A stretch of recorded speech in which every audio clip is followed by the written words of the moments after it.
لیکن یہ آئسولیٹڈ واقعات ہیں. بحیثیت مجموعی بر عظیم پاک و ہند دور نبوت کی برکات سے محروم رہا. پھر یہ کہ دور خلافت راشدہ کی برکات سے بھی محروم رہا. یہاں اسلام کسی قابل ذکر حیثیت میں آیا ہے دور بنی امیہ میں، وہ بھی کسی دعوت و تبلیغ کے مثبت مقصد کے لیے نہیں، بلکہ ایک انتقام اور بدلے کے لیے کہ کچھ مسلمان تاجروں کا ایک بحری قافلہ جو سرندیپ سے لنکا سے جا رہا تھا عرب کی طرف، اسے یہاں کراچی کے قریب اسے یہاں کے سندھی ڈاکوؤں نے لوٹ لیا. اس پر مطالبہ آیا اسلامی مسلمان حکومت کی طرف سے. وہ ملوکیت تھی، اب وہ اسلامی حکومت اس معنی میں نہیں رہی تھی جس معنی میں کہ خلافت راشدہ اسلامی حکومت تھی کہ جو قیدی ہیں تمہارے پاس رہا کرو اور کمپنسیٹ کرو جو بھی نقصان یہاں ان مسلمان تاجروں کا ہوا ہے. جب اس کے جواب میں بالکل منفی رد عمل موصول ہوا تو پھر چڑھائی کا فیصلہ کیا گیا، گویا کہ یہ ایک سزا دینے کی ایک مہم تھی. بہرحال اس وقت جو اسلام یہاں آیا تھا اس کے کریکٹرز اس اسلام سے کچھ مختلف تھے جو بعد میں یہاں آیا. وہ اسلام جو محمد ابن قاسم کی سرکردگی میں سندھ میں آیا اور سندھ سے آگے بڑھ کر ملتان بلکہ موجودہ پاکستان کے تقریباً پورے نصف علاقے تک پہنچ گیا تھا، فٹ ہلز آف کشمیر تک. تو یہ اسلام خالص عربی اسلام تھا. ملوکیت تو آ گئی تھی لیکن بدویت اور عربیت جو ہے اس کی چھاپ اس پر ابھی گہری تھی. اور اس اسلام میں نہ ابھی فرقے تھے، نہ مسلک تھے، نہ حنفی، نہ مالکی، نہ شافعی، نہ حنبلی، نہ عقائد کے بارے میں بحثیں شروع ہوئی تھی، علم کلام کی بحثیں ہوئی تھی، نہ ابھی یونانی فلسفے اور منطق کا حملہ ہوا تھا. ابھی کچھ نہیں تھا، سادہ اسلام. اسلام اپنی اصل سادگی پر برقرار تھا. چنانچہ اس کی قوت تسخیر بڑی زبردست ثابت ہوئی، اور خاص طور پر محمد ابن قاسم جو نوجوان 17-18 برس کا نوجوان اور نہایت نیک اور پاک باز، سندھ کے ہندوؤں نے جو اپنی ایک روایت ہے کہ اس طرح کا آدمی تو کوئی اوتار ہی ہو سکتا ہے. فارسی میں بھی کہا جاتا ہے کہ در جوانی توبہ کردن شیوہ پیغمبری است. جوانی کے اس عمر میں بھی کوئی شخص پاک زندگی گزار رہا ہو تو یہ تو پیغمبروں کا طریقہ ہے. اور ہندوستان میں تصور پیغمبروں کا نہیں تھا، اوتاروں کا تھا. تو اسے بھی ایک اوتار سمجھ کر اس کی مورتیاں تراش کر مندروں میں رکھ لی گئیں اور ان کو پوجا جانے لگا. یہی چیز اس کے لیے خطرے کا سبب بن گئی، کیونکہ اب بیک ہوم اسلام کا جو اصل گھر تھا عرب، اس میں ملوکیت آ چکی تھی، اور ملوکیت کبھی اسے برداشت نہیں کر سکتی کہ کوئی اور شخص اتنا پاپولر ہو جائے کہ اسے چیلنج کر سکے. لہذا محمد بن قاسم کو بلایا گیا اور شہید کر دیا گیا. اب اس کے بعد ظاہر بات ہے کہ وہ اسلام ریسیڈ کرنا شروع ہوا، واپس آنا شروع ہوا. اس کے کچھ اثرات اس علاقے میں رہ گئے لیکن اسلام کی واپسی ہو گئی. یہ اسلام کا پہلا ورود تھا بر عظیم کی سرزمین پر.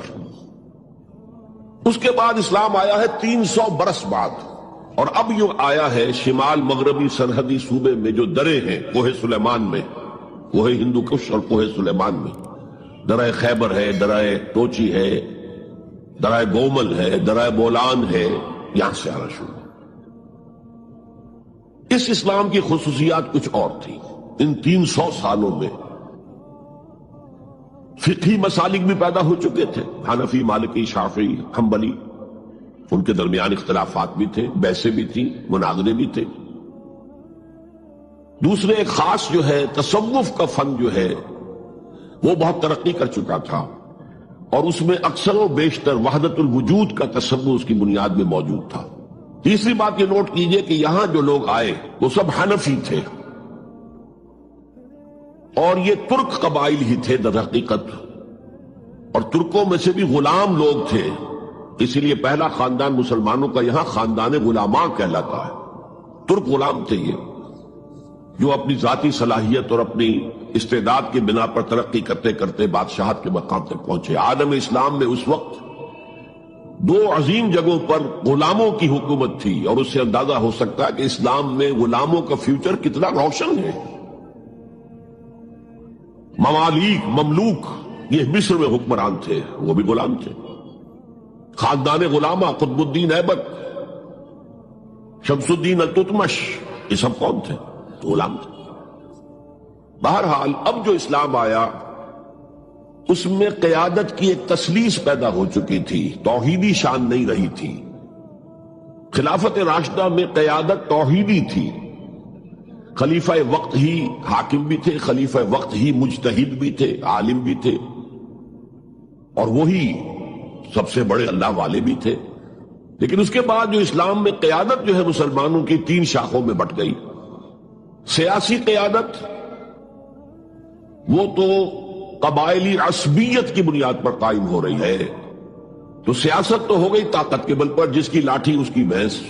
اس کے بعد جو اس دینی قیادت تھی وہ دو حصوں میں منقسم ہو گئی، علمی قیادت علماء، مفسرین، فقہاء، محدثین، اور ایک ہو گئی صوفیاء کی قیادت۔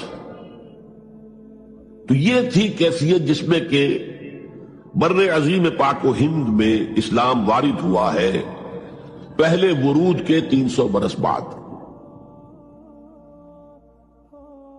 اب اس کے 500 برس کے بعد یہاں ایک اور ایلیمنٹ آیا، اور وہ تھا شیعیت کا۔ آپ کو معلوم ہے کہ سن 1000 عیسوی میں پاکستان کا جو علاقہ اس وقت کا ہے یہ عالم اسلام میں داخل ہو چکا تھا۔ شہاب الدین غوری وغیرہ کی حکومت وہاں تک تو تھی، البتہ دہلی پر 1206 میں تخت دہلی جو ہے مسلمانوں کا 1206 میں شروع ہوا ہے۔ بہرحال اس کے بعد ہم کہہ سکتے ہیں کہ 300 برس بعد یہاں پر یہ شیعیت آئی ہے، داخل ہوئی ہے، ورنہ اس سے پہلے خالص سنی اسلام تھا اور خالص حنفی۔ شیعیت کی وجہ سے جو کچھ بھی بعد میں اسلام کو یہاں پر اس تقسیم کی وجہ سے، شیعہ سنی اختلافات کی وجہ سے جو بہت بڑے بڑے نقصانات اٹھانے پڑے، ان میں سے مثلا 2 کا میں تذکرہ کرنا چاہتا ہوں۔ ڈاکٹر امبیڈکر، انہوں نے فیصلہ کیا تھا میں مسلمان ہو جاؤں، گویا کہ یہاں کے اچھوتوں کا مسئلہ وہ اس طور سے حل کرنا چاہتے تھے کہ ہم این بلاک مسلمان ہو جائیں۔ لیکن جب ان کے بارے میں معلوم ہوا تو پھر وہاں پہنچ گئے کچھ لوگ کہ آپ اس مسلک کو اختیار کریں یا اس کو کریں۔ وہ اسی حیث بحث میں پھر انہوں نے فیصلہ کیا کہ میں کوئی بھی نہیں اختیار کرتا، اگر کوئی ایک اسلام ہے ہی نہیں، اب میں ایک کو اختیار کرتا ہوں تو دوسرے سے میری مخاصمت ہو جائے گی، دوسرے کو اختیار کرتا ہوں تو پہلے سے ہو جائے گی۔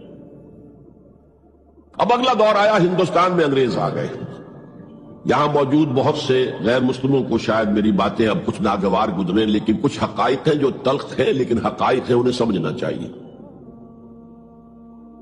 انگریزوں نے یہاں آ کر حکومت چھینی سی مسلمانوں سے بیشتر، ویسے تو یہ کہ ہندو راجے مہاراجا بھی تھے، لیکن بیشتر علاقوں میں تو مسلمان حاکم تھے، لہذا انہوں نے مسلمانوں کو دبانا بہت ضروری سمجھا، اس لیے کہ جو سابق حاکم ہو ان میں ایسپیریشنز پیدا ہوتی رہتی ہیں کہ ہم تھے یہاں کے حاکم، کیوں نہ واپس حاصل کریں۔ بغاوت کے ان کے اندر جراثیم مسلسل پروان چڑھتے ہیں۔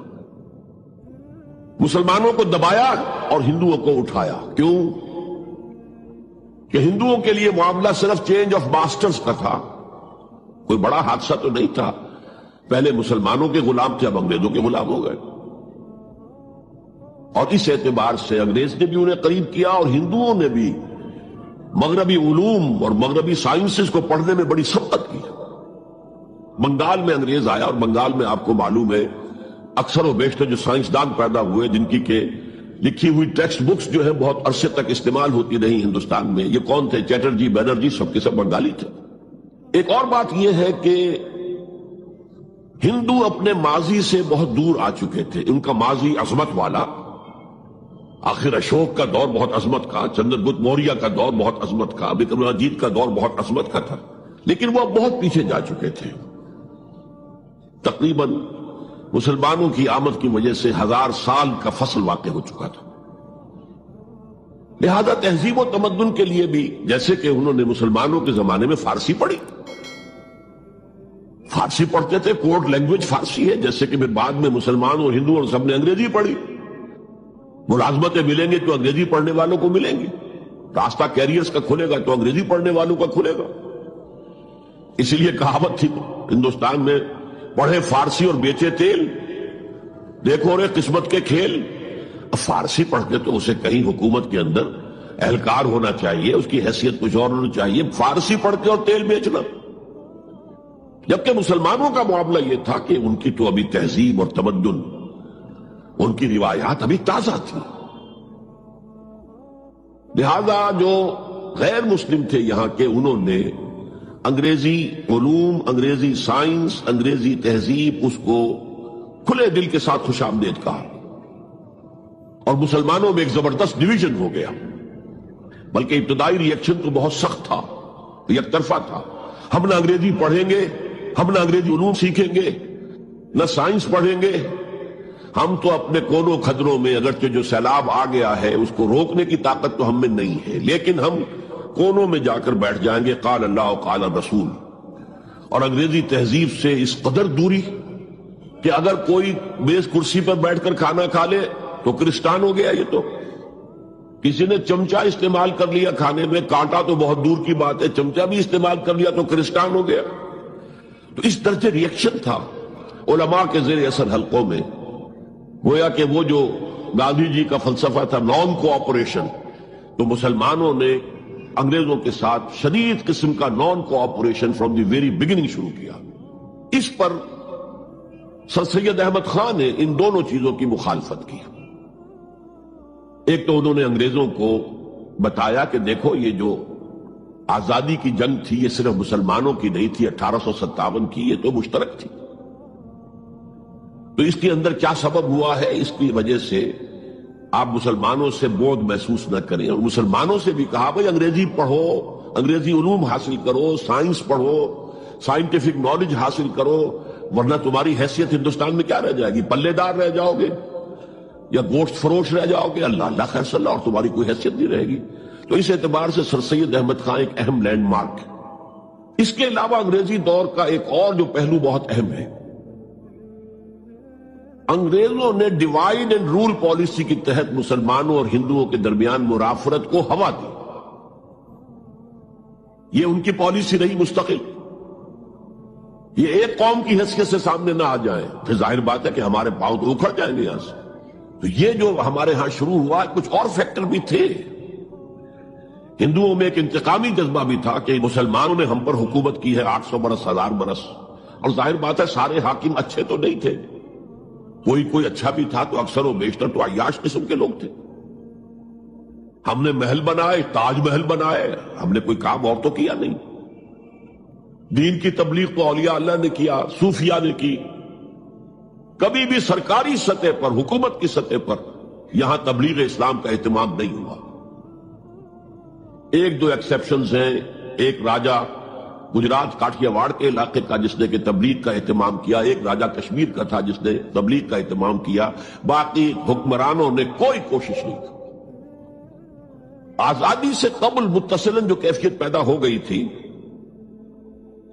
اس کا ایک اہم فیکٹر یہ تھا کہ مسلمانوں میں ہندوؤں کا ایک خوف پیدا ہو گیا، کیونکہ جو نظام اب بن چکا تھا وہ تو یہ تھا کہ ووٹ کی بنیاد پر فیصلے ہوں گے، ون مین ون ووٹ. اس کے اعتبار سے مسلمان اقلیت میں اور غیر مسلم ہندو یہاں اکثریت میں.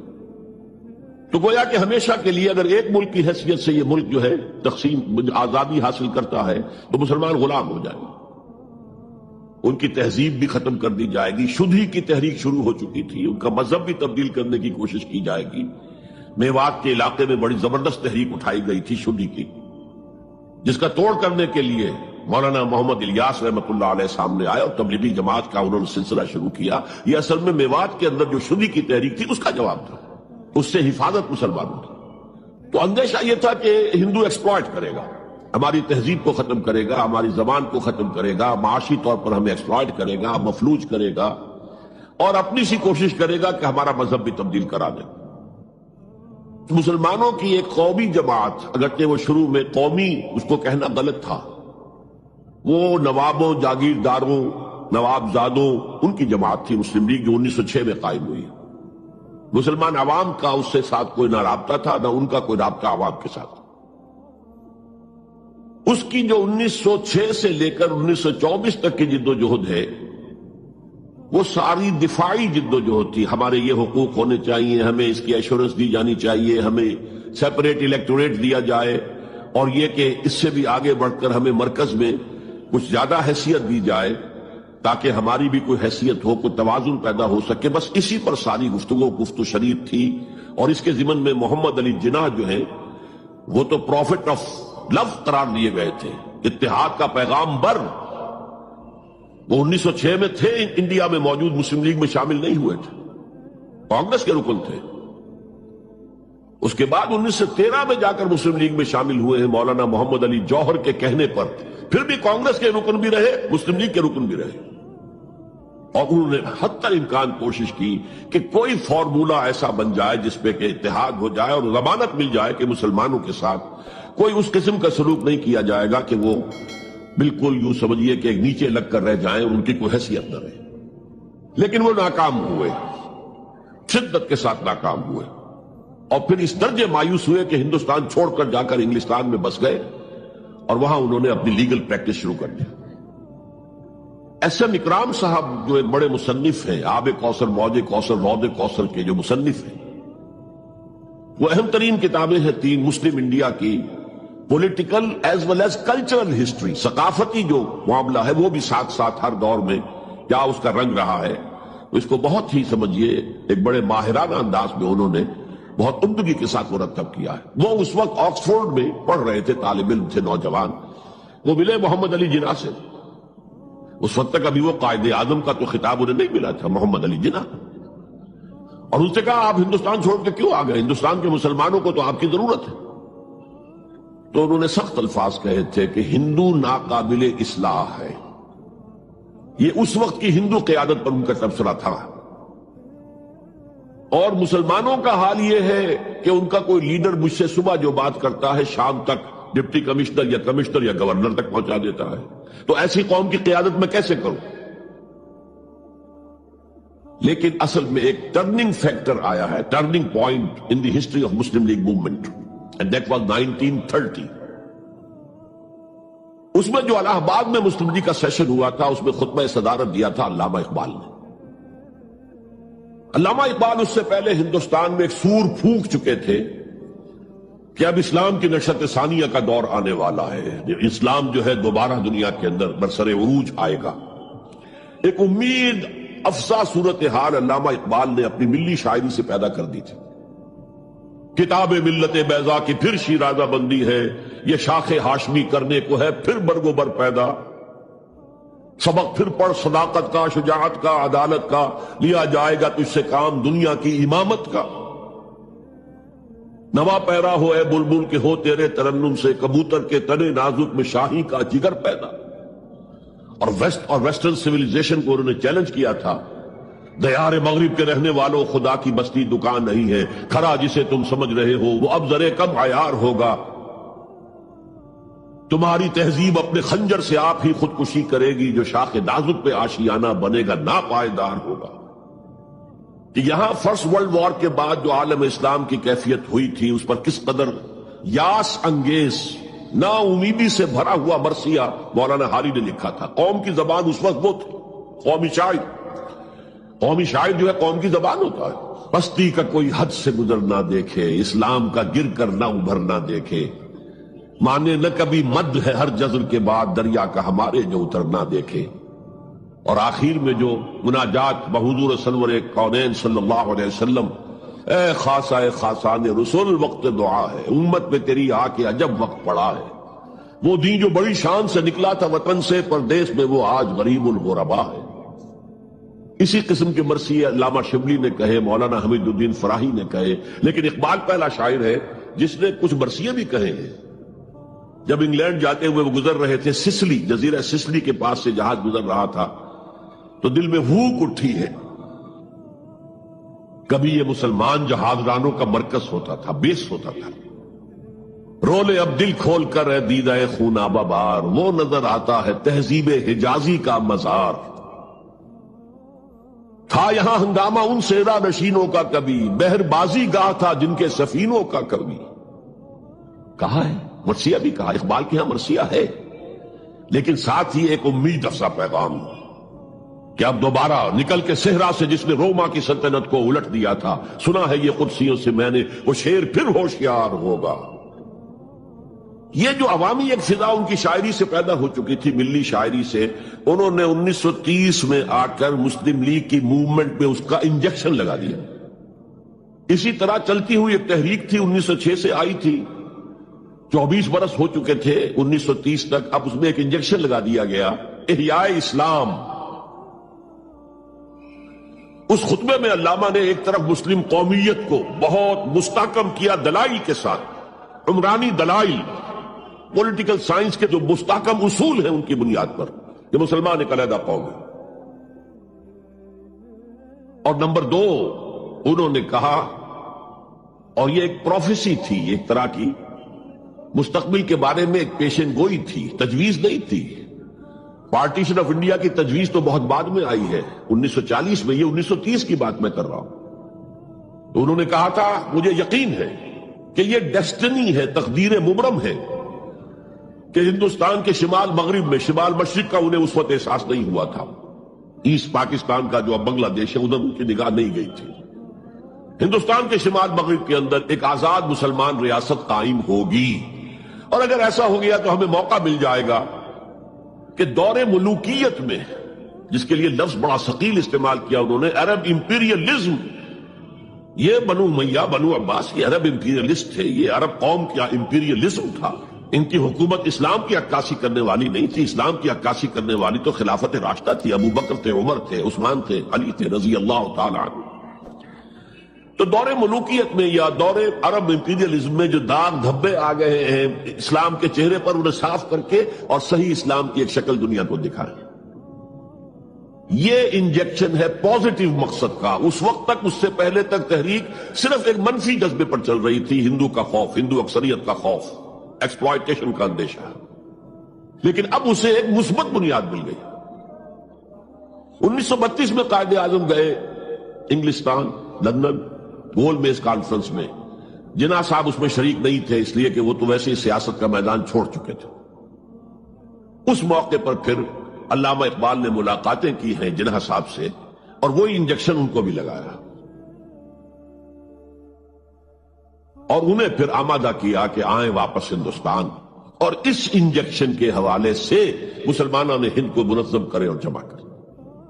تو یہ پھر تحریک پاکستان جو ہے، چونکہ مسلمانوں کے جذبات کے ساتھ اس کی ہم آہنگی، معجزہ ہو گیا کہ مسلم مائنورٹی کے پروونسز نے کس طریقے سے یکجا اور یکسو ہو کر اس موومنٹ کو سپورٹ کیا، حالانکہ انہیں معلوم ہے کہ کسی بھی حساب سے ان کے تو پاکستان میں شامل ہونے کا کوئی امکان تھا ہی نہیں، بلکہ تحریک مسلم لیگ اصل میں مائنورٹی پروونسز کی تحریک تھی۔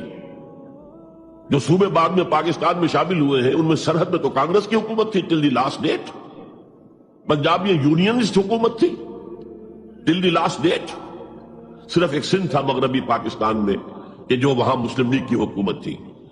ہاں، بنگال میں مسلم لیگ کی حکومت تھی، اور بنگال ہی مولد ہے جہاں ولادت ہوئی ہے 1906 میں مسلم لیگ کی، اور طویل ترین عرصے تک مسلم لیگ کی حکومت وہاں رہی۔ اب بھی وہاں پر تحریکیں چلتی رہتی ہیں اینٹی پاکستان، 2 مرتبہ پاکستان نے ایئر فورس بھی استعمال کی ہے وہاں پر، یہ سب کچھ آپ کو معلوم ہے۔ بہرحال اس کے نتیجے میں ملک تقسیم ہو گیا، اور 2 قوموں کے درمیان جو نفرت اس دوران میں پیدا ہو گئی تھی وہ ایک آتش فشاں کی طرح پھٹ پڑی۔ جو کچھ ہوا ہے پارٹیشن کے وقت، میں نے آپ کو بتایا تھا انگریزوں سے آزادی ہم نے حاصل کی، لیکن ہم نے نہ ایک انگریز کو مارا، نہ کسی انگریز نے ہم میں سے کسی کو مارا، لیکن جو آپس کی خوریزی ہوئی ہے، تاریخ انسانی کی عظیم ترین ٹرانسفر آف پاپولیشن، کروڑوں انسان ادھر سے ادھر سے ادھر ہوئے، اور پھر عظیم خوریزی، بربریت، وحشت۔ معلوم ہوتا کہ نفرت کی کوئی آگ اندر جل رہی تھی، بس اسے موقع چاہیے تھا کہ وہ بھر آئے۔ وہ میں کچھ نہ کچھ تجزیہ کر چکا ہوں کہ یہ نفرت جو ہے کچھ انڈیجینس بھی تھی، کچھ تھی، ان کے اندر ایک جذبہ انتقام تھا کہ مسلموں نے ہم پر حکومت کی اتنے عرصے، لیکن اس میں بڑا حصہ جو ہے وہ انگریز کی ڈیوائڈ اینڈ رول پالیسی کا تھا، اور وہ جاتے جاتے ایک بون آف کنٹینشن بھی ڈال گیا کہ یہ دونوں اس پر لڑتے رہے تاکہ ہمارے خلاف کوئی جذبہ نفرت ان کے اندر نہ ابھرے۔ تو یہ انگریز کی پالیسی تو یقیناً بہت کامیاب تھی، لیکن وہ نفرت کا جو عالم اس وقت تھا اس کو آپ اس وقت امیجن نہیں کر سکتے۔ وہ نوجوان جو پیدا ہی ہوئے بعد میں پارٹیشن کے بھی 20 25 30 سال بعد پیدا ہوئے، انہیں کیا اندازہ ہو سکتا ہے؟ قطعاً اندازہ نہیں ہو سکتا۔ کبھی کبھی ربط ہو جاتا ہے معاملہ، جیسے کہ کبھی کسی جگہ ہو گیا، کبھی کسی جگہ ہو گیا، ابھی حال ہی میں جو کچھ گجرات میں ہو گیا تھا وہ ہو جاتا ہے، لیکن یہ کہ کوئی ہندو اور مسلمانوں کے درمیان وہ دشمنی اور وہ معاملہ نہیں ہے، بلکہ بہت سے لوگ اس کو امیجن ہی نہیں کر سکتے کہ معاملہ کس حد تک پہنچ گیا۔ اس کے بعد ایک خیال یہ تھا ہندوستان میں کہ پاکستان جلدی ختم ہو جائے گا، اور اس کی کوششیں بھی کی گئیں۔ پاکستان کے حصے کا روپیہ روک لیا گیا، پاکستان کے حصے کے ہتھیار روک لیے گئے۔ پاکستان نے اس کو محسوس کیا کہ it's a threat to its existence, جس کے نتیجے میں، جس کے رد عمل میں وہ امریکہ کی جھولی میں جا گرا۔ It was a reaction. میں اسلامی جمعیت طلبہ کا ناظم اعلیٰ تھا 1953 میں۔ ہمارے وزیر اعظم اس وقت تھے خواجہ نادم الدین، وہ لاہور کے دورے پر آئے تھے۔ میں طلبہ کا ایک وفد لے کر ان سے ملنے گیا۔ ایک تو اس زمانے میں وہ اینٹی قادیانی موومنٹ چل رہی تھی اور اس میں بہت کچھ تو خون لاہور میں ہوا تھا، اس کے بارے میں نے کچھ باتیں کی، اور پھر میں نے ان سے کہا یہ میڈو اس بلا کا نام ہے، میڈو تھی اس وقت، مڈل ایسٹ ڈیفنس آرگنائزیشن، آپ کن بندھنوں میں ہمیں باندھ رہے ہیں؟ بہت ہی بھلے آدمی تھے۔ مجھے واقعہ یہ ہے کہ ایک ہی میری تو ملاقات ہے، لیکن اس شخص کی شرافت کا اور سادگی کا جو نقش قائم ہوا میرے دل پر وہ آج تک موجود ہے۔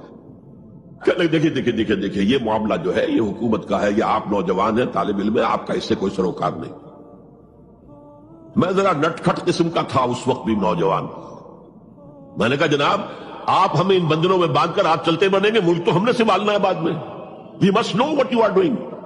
بس یہ کہنے پر اچھا آگے کوئی جواب نہیں۔ دیکھیں الفاظ 3 جملے ان کے سنا رہا ہوں، یہ پوری ہماری تاریخ کا لب لباب بنتا ہے۔ دیکھیے پنڈت جی تو نہیں چاہتے نا کہ پاکستان قائم رہے، پنڈت نہرو، اور ہم اکیلے تو ہندوستان کا مقابلہ نہیں کر سکتے نا، تو ہمیں تو کوئی سہارا چاہیے نا۔ 3 جملے، یہ پاکستان کی فورن پالیسی کا اول روز سے کارنر سٹون ہے۔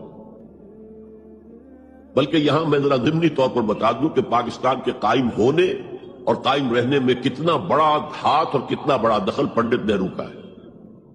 دیکھیے ایک جینیس شخص تھا ابوالکلام آزاد، جینیس، اس میں کوئی شک نہیں، اور کیبنٹ مشن پلان کا مرتب کرنے والا وہی تھا۔ کیبنٹ مشن پلان کو مسلم لیگ نے بھی تسلیم کر لیا کہ ہندوستان 3 زونز کے مشتمل ہوگا، آزاد ہوگا، مرکزی حکومت ایک ہوگی، ایک ویسٹرن زون، ایک ایسٹرن زون، ایک سینٹرل زون، یعنی تقریباً وہی جو پاکستان کا نقشہ تھا کہ ایک مغربی پاکستان، ایک مشرقی پاکستان، ایک نیچے بھارت۔ سینٹرل گورنمنٹ کے پاس فلاں جو ہے یہ اہم ترین چیز ہے تو سینٹرل گورنمنٹ کے پاس ہوگی، فورن پالیسی ہوگی، بجٹ ہوگا، مالیات کا معاملہ ہوگا، ڈیفنس ہوگا، یہ ان کے پاس ہوگا، کمیونیکیشنز ہوگی۔ باقی یہ ریجنز جو ہیں ان کو حق ہوگا وہ اپنے اپنے فیصلے کریں، اپنے معاملات چلائیں، اپنے قوانین بنائیں۔ ایک شق اس میں ایسی تھی کہ 10 سال کے بعد کسی بھی حصے کو، کسی زون کو سیسیڈ کرنے کا، علیحدہ ہونے کا حق حاصل ہوگا۔ گویا کہ کم سے کم 10 سال کے لیے آزاد پاکستان کا مطالبہ ختم، قائد اعظم نے مان لیا۔ تو اب اگر کوئی امکان تھا تو وہ 10 سال کے بعد تھا نا۔ اب کس نے بنوایا پاکستان؟ وہ تو چونکہ مولانا آزاد اس درجے بددل ہو چکے تھے، قائد اعظم نے انہیں شو بوائے کہہ کے اتنا جو ہے بددل کر دیا تھا کہ انہوں نے کانگریس کی صدارت چھوڑ دی۔ تو کہا گیا ان سے آپ صدارت قبول کریں؟ نہیں، پنڈت جی ہو گئے صدر، اور پنڈت جی سے جب پوچھا گیا کیبنٹ مشن پلان کے بارے میں تو انہوں نے کہہ دیا ایک دفعہ ہندوستان آزاد ہو جائے پھر کون کسی کو علیحدہ ہونے دیتا ہے۔ بات تو سچی تھی، نکل جاتی ہے جس کے منہ سے سچی بات مستی میں، فقیہ مسئلہ بھی سے وہ رندے بادہ خار اچھا۔ بات تو سچی تھی لیکن کہنے کی نہیں تھی اس وقت. اس پر فوراً قائد اعظم نے ریورس گیئر لگایا کہ اگر نیت یہ ہے تو پھر ہم نہیں مانتے, وی آر گوئنگ بیک. تو عالم واقعہ میں پاکستان کس نے بنوایا 1947 میں؟ ہسٹری کا تجزیہ کیجئے, سمجھیے. یہ کچھ اللہ تعالی کی مشیت تھی. تمام انسانوں کے دل حضور کی ایک حدیث کے مطابق اللہ کی 2 انگلیوں کے مابین ہوتے ہیں, وہ جدھر چاہتا پھیر دیتا ہے. یہ اللہ کی حکمت تھی. اللہ چاہتا تھا کہ یہ مسلمانان ہند جو کہہ رہے ہیں اللہ ہمیں آزادی دے, انگریز سے بھی دے, ہندو سے بھی دے, تیرے دین کا بول بالا کریں گے, ہم تیرے نبی کا دین قائم کریں گے, تو اللہ ایک چانس دے کر دیکھ لینا چاہتا تھا کہ یہ کرتے کیا ہے. حالانکہ لارڈ ماؤنٹ بیٹن کی تجویز تھی کہ 14 اگست کو انڈیا پہلے اس کی فریڈم ڈکلیئر ہو اور 15 کو پاکستان کی ہو. تاریخ بدل جاتی ہے. یہاں کے پنڈتوں نے کہا کہ 14 جو ہے وہ منحوس دن ہے, لہذا انہوں نے کہا 15 تو 14 کو پاکستان, تو وہ 27ویں شب تھی رمضان مبارک کی. یہ اصل میں ایسا ہی معاملہ ہے جیسے کہ مصر میں بنی اسرائیل نے حضرت موسیٰ سے کہا تھا کہ اے موسیٰ, تمہارے آنے سے پہلے بھی ہم پر تشدد ہوتا تھا اور ہمیں ہر طرح ستایا جاتا تھا, تمہارے آنے کے بعد بھی حال ہمارا تو وہی ہے, ہماری تو کوئی بھلائی نہیں ہو سکی. تو حضرت موسیٰ کا ایک جواب جو ہے وہ وہاں پر منقول ہے, عسیٰ ربکم ان یہلک عدوکم, قریب ہے کہ تمہارا رب تمہارے دشمن کو ہلاک کر دے, وَيَسْتَخْلِفَكُمْ فِي الْأَرْضِ, اور تمہیں زمین میں طاقت دے. فَيَنْظُرَ كَيْفَ تَعْمَلُونَ, پھر وہ دیکھے گا تم کیا کرتے. وہ انہوں نے جو کچھ کیا تھا وہ اس کی تاریخ میں آپ کے سامنے بیان کر چکا ہوں. اب صورتحال تبدیل ہو رہی ہے. اب تعلقات کے بحال ہونے کا معاملہ تیزی کے ساتھ جاری ہے, دوستی کی طرف قدم بڑھ رہے ہیں. بالکل وہ بات جو علامہ اقبال نے اپنے اسی خطبے میں کہی تھی کہ ویسٹ پاکستان وہ جو بھی ہوگا, اس وقت پاکستان لفظ تو استعمال نہیں کیا تھا, وہ ہندوستان کی حفاظت کا ذریعہ بنے گا. ہندوستان پر ہمیشہ حملہ آور ہوا نارتھ ویسٹ سے, ہمالیہ کراس کر کے تو کوئی آ نہیں سکتا. اور تاریخ میں پہلی مرتبہ انگریز آئے تھے سمندر کے راستے سے, باقی تو جو آیا وہ کوئی ہن آئے, منگولز آئے, پٹھان آئے, جو بھی آیا ادھر ہی سے آیا ادھر. تو یہ جو ہے ہندوستان کی پروٹیکشن کا ذریعہ بن جائے گا. واقعہ یہ کہ بن گیا, ورنہ یہ کہ کمیونزم سویپ کر کے پورے انڈیا کو لے جاتا. یہ پاکستان کے اندر وہ جو بھی مذہبی جذبہ ہے, چاہے وہ مثبت طور پر بروئے کار نہیں آ سکا, لیکن بے خدا کمیونزم کے خلاف جو مسلمانوں میں جذبات تھے, تو اس رو کو, اس سیلاب کو روکا ہے پاکستان. بہرحال اب صورتحال جیسا کہ میں نے کہا ہے کہ عام طور پر بھی اب آمد و رفت کی سہولتیں کی جا رہی ہیں, اور میں سمجھتا ہوں کہ وہ نسل بھی اب بیت چکی ہے جس کے دل میں وہ انتقامی جذبات تھے. کوئی رہ گئے ہیں ریمننٹس, کچھ تھوڑے بہت کچھ لوگوں کے اندر, ورنہ بائی اینڈ لارج بحیثیت مجموعی وہ کیفیت اب باقی نہیں. امید یہ بھی ہو رہی ہے کہ کشمیر کا مسئلہ بھی حل ہو جائے یا ختم ہو جائے, ایز اے ڈسپیوٹ ختم ہو جائے. اللہ کرے کہ ایسا ہو جائے, اللہ کرے کہ ایسا ہو جائے. اور پھر بات وہ ہو جائے جو قائد اعظم نے کہی تھی جب ان سے پوچھا گیا تھا کہ ہندوستان اور پاکستان کے تعلقات کیسے ہوں گے. انہوں نے کہا جیسے کینیڈا اور یو ایس اے کے ہیں. اب آپ کو معلوم ہے کینیڈا اور یو ایس اے کے درمیان کتنے قریبی تعلقات. تو ان کا ویژن تو کچھ اور تھا, جو ہوا ہے وہ تو در حقیقت یو میں کال اٹ کہ یہ تو در حقیقت ستم ظریفی ہے. جو بھی تاریخ کی ستم ظریفی ہے, جو ہوا ہے کیا ہوا, nobody could imagine. نہ کانگریس کے لیڈرز اور نیتا اس کا امیجن کر سکتے تھے, نہ مسلم لیگ کے لیڈرز جو ہیں وہ اس کو امیجن کر سکتے تھے جو کچھ ہوا ہے. میں نے یہ ساری بحث اس لیے کہی ہے کہ میرے نزدیک اب بر عظیم ہند کے اندر اسلام کی دعوت کے بہترین مواقع موجود. صورتحال تبدیل ہو رہی ہے اور تیزی سے مزید ہوگی. یہ حالات کا تقاضا ہے. It's a march of history جسے کوئی روک نہیں سکتا. لہذا یہاں پر اب مواقع ہیں اور بہت عظیم مواقع. اب اس میں میں چند پوائنٹ آپ کے سامنے رکھنا چاہتا ہوں. نمبر 1, روح کا تصور اور روحانیت کا تصور مشترک ہے ہندو مت میں اور اسلام میں. آتما اور پرماتما کا تعلق, ہمارے ہاں روح کا اور اللہ کی ذات کا تعلق. یسألونک عن الروح قل الروح من امر ربی. اور میں بتا چکا ہوں آپ کو, علامہ اقبال کا فلسفہ خودی انہوں نے خود کہا سورہ حشر کی اس آیت سے ماخوذ ہے.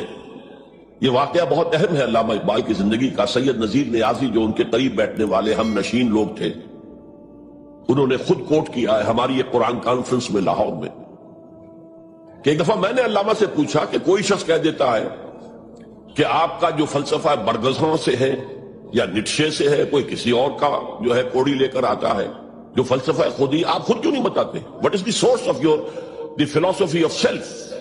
فرمایا کہ اچھا کل فلاں وقت آ جانا، میں تمہیں ڈکٹیٹ کرا دوں گا. وہ کہتے ہیں میں خوشی سے بھولے نہیں سمایا کہ یہ میری قسمت ہے، شاعر مشرق حکیم الامت مجھے لکھوائیں گے کہ ان کے فلسفہ خودی کی سوچ کیا ہے. وقت معین پر میں آ گیا کاپی پینسل تیار کر کے، اور مجھ سے کہا ذرا قرآن مجید نکال لینا شیلف میں سے. میرے ساری امیدوں پر اوس پڑ گئی کہ مجھے تو خیال تھا ہسٹری آف فلاسفی کی کوئی کتاب نکلوائیں گے یا کسی اور فلاسفر کی کوئی کتاب نکلوائیں گے. یہ قرآن نکلوایا.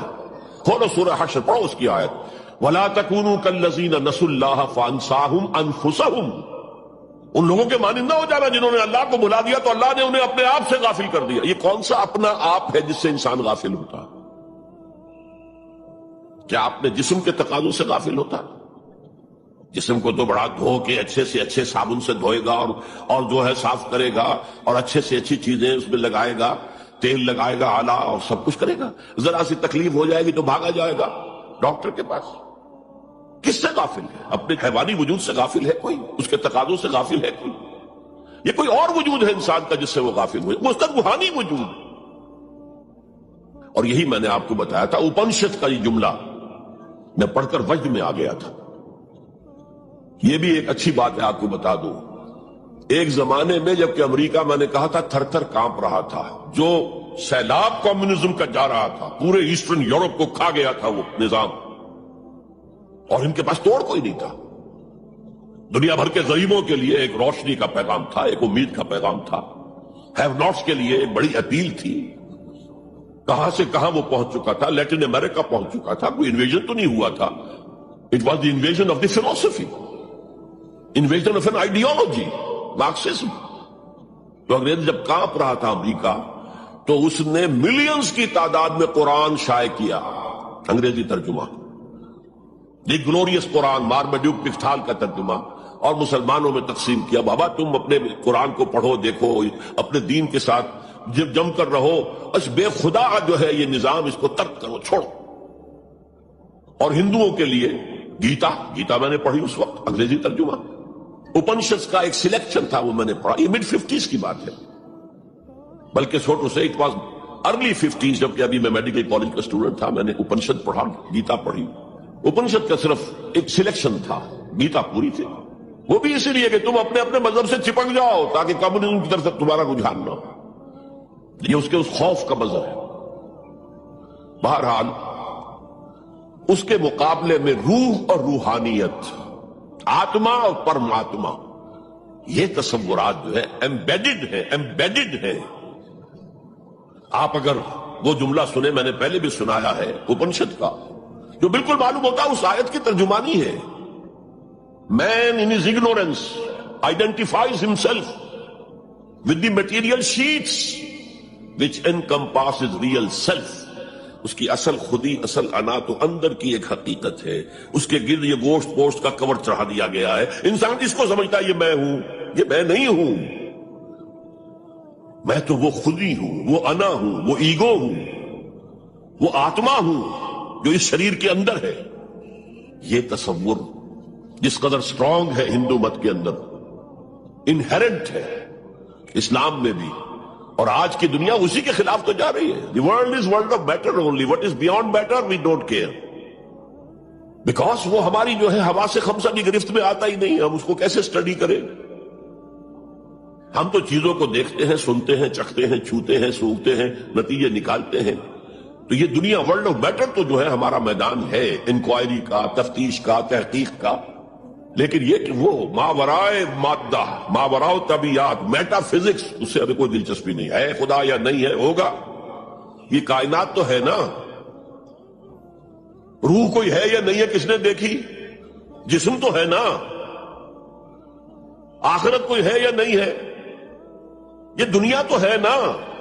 تو جو ہے، جو واقعہ ہے، جو ریئلزم اسی کا نام ہے، جو ریئل ہے اس پر اپنی توجہ محدود رکھو۔ جو مذہب کے ایسنس کے خلاف ہے اس مذہب میں ہندو مت اور اسلام مشترک، وہ ایسنس آف مذہب، روح اور روحانیت۔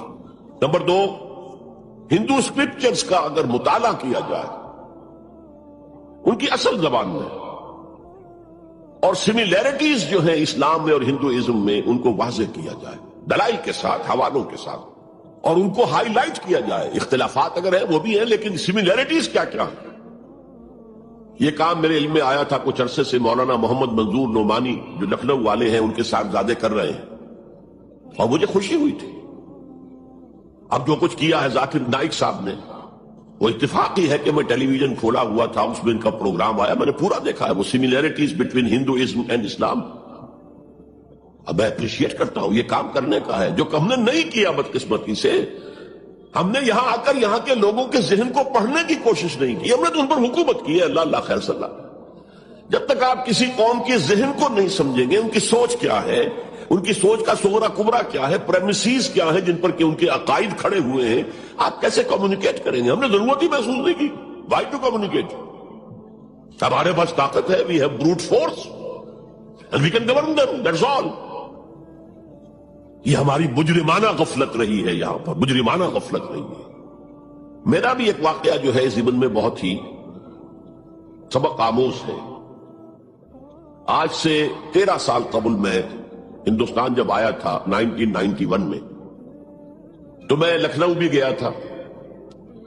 وہاں مولانا علی میاں میرے منتظر تھے، پھر انہیں جانا تھا ضروری رائے بریلی، اپنے آبائی شہر، تو میں بھی ان کے ساتھ ان کی گاڑی میں بیٹھ کر گیا۔ 24 گھنٹے وہاں میں مقیم رہا، اس مسجد میں نماز پڑھی، 4-5 نمازیں پڑھی، جہاں سے کہ سید احمد بریلوی رحمت اللہ علیہ نے اپنی ہجرت کا آغاز کیا تھا۔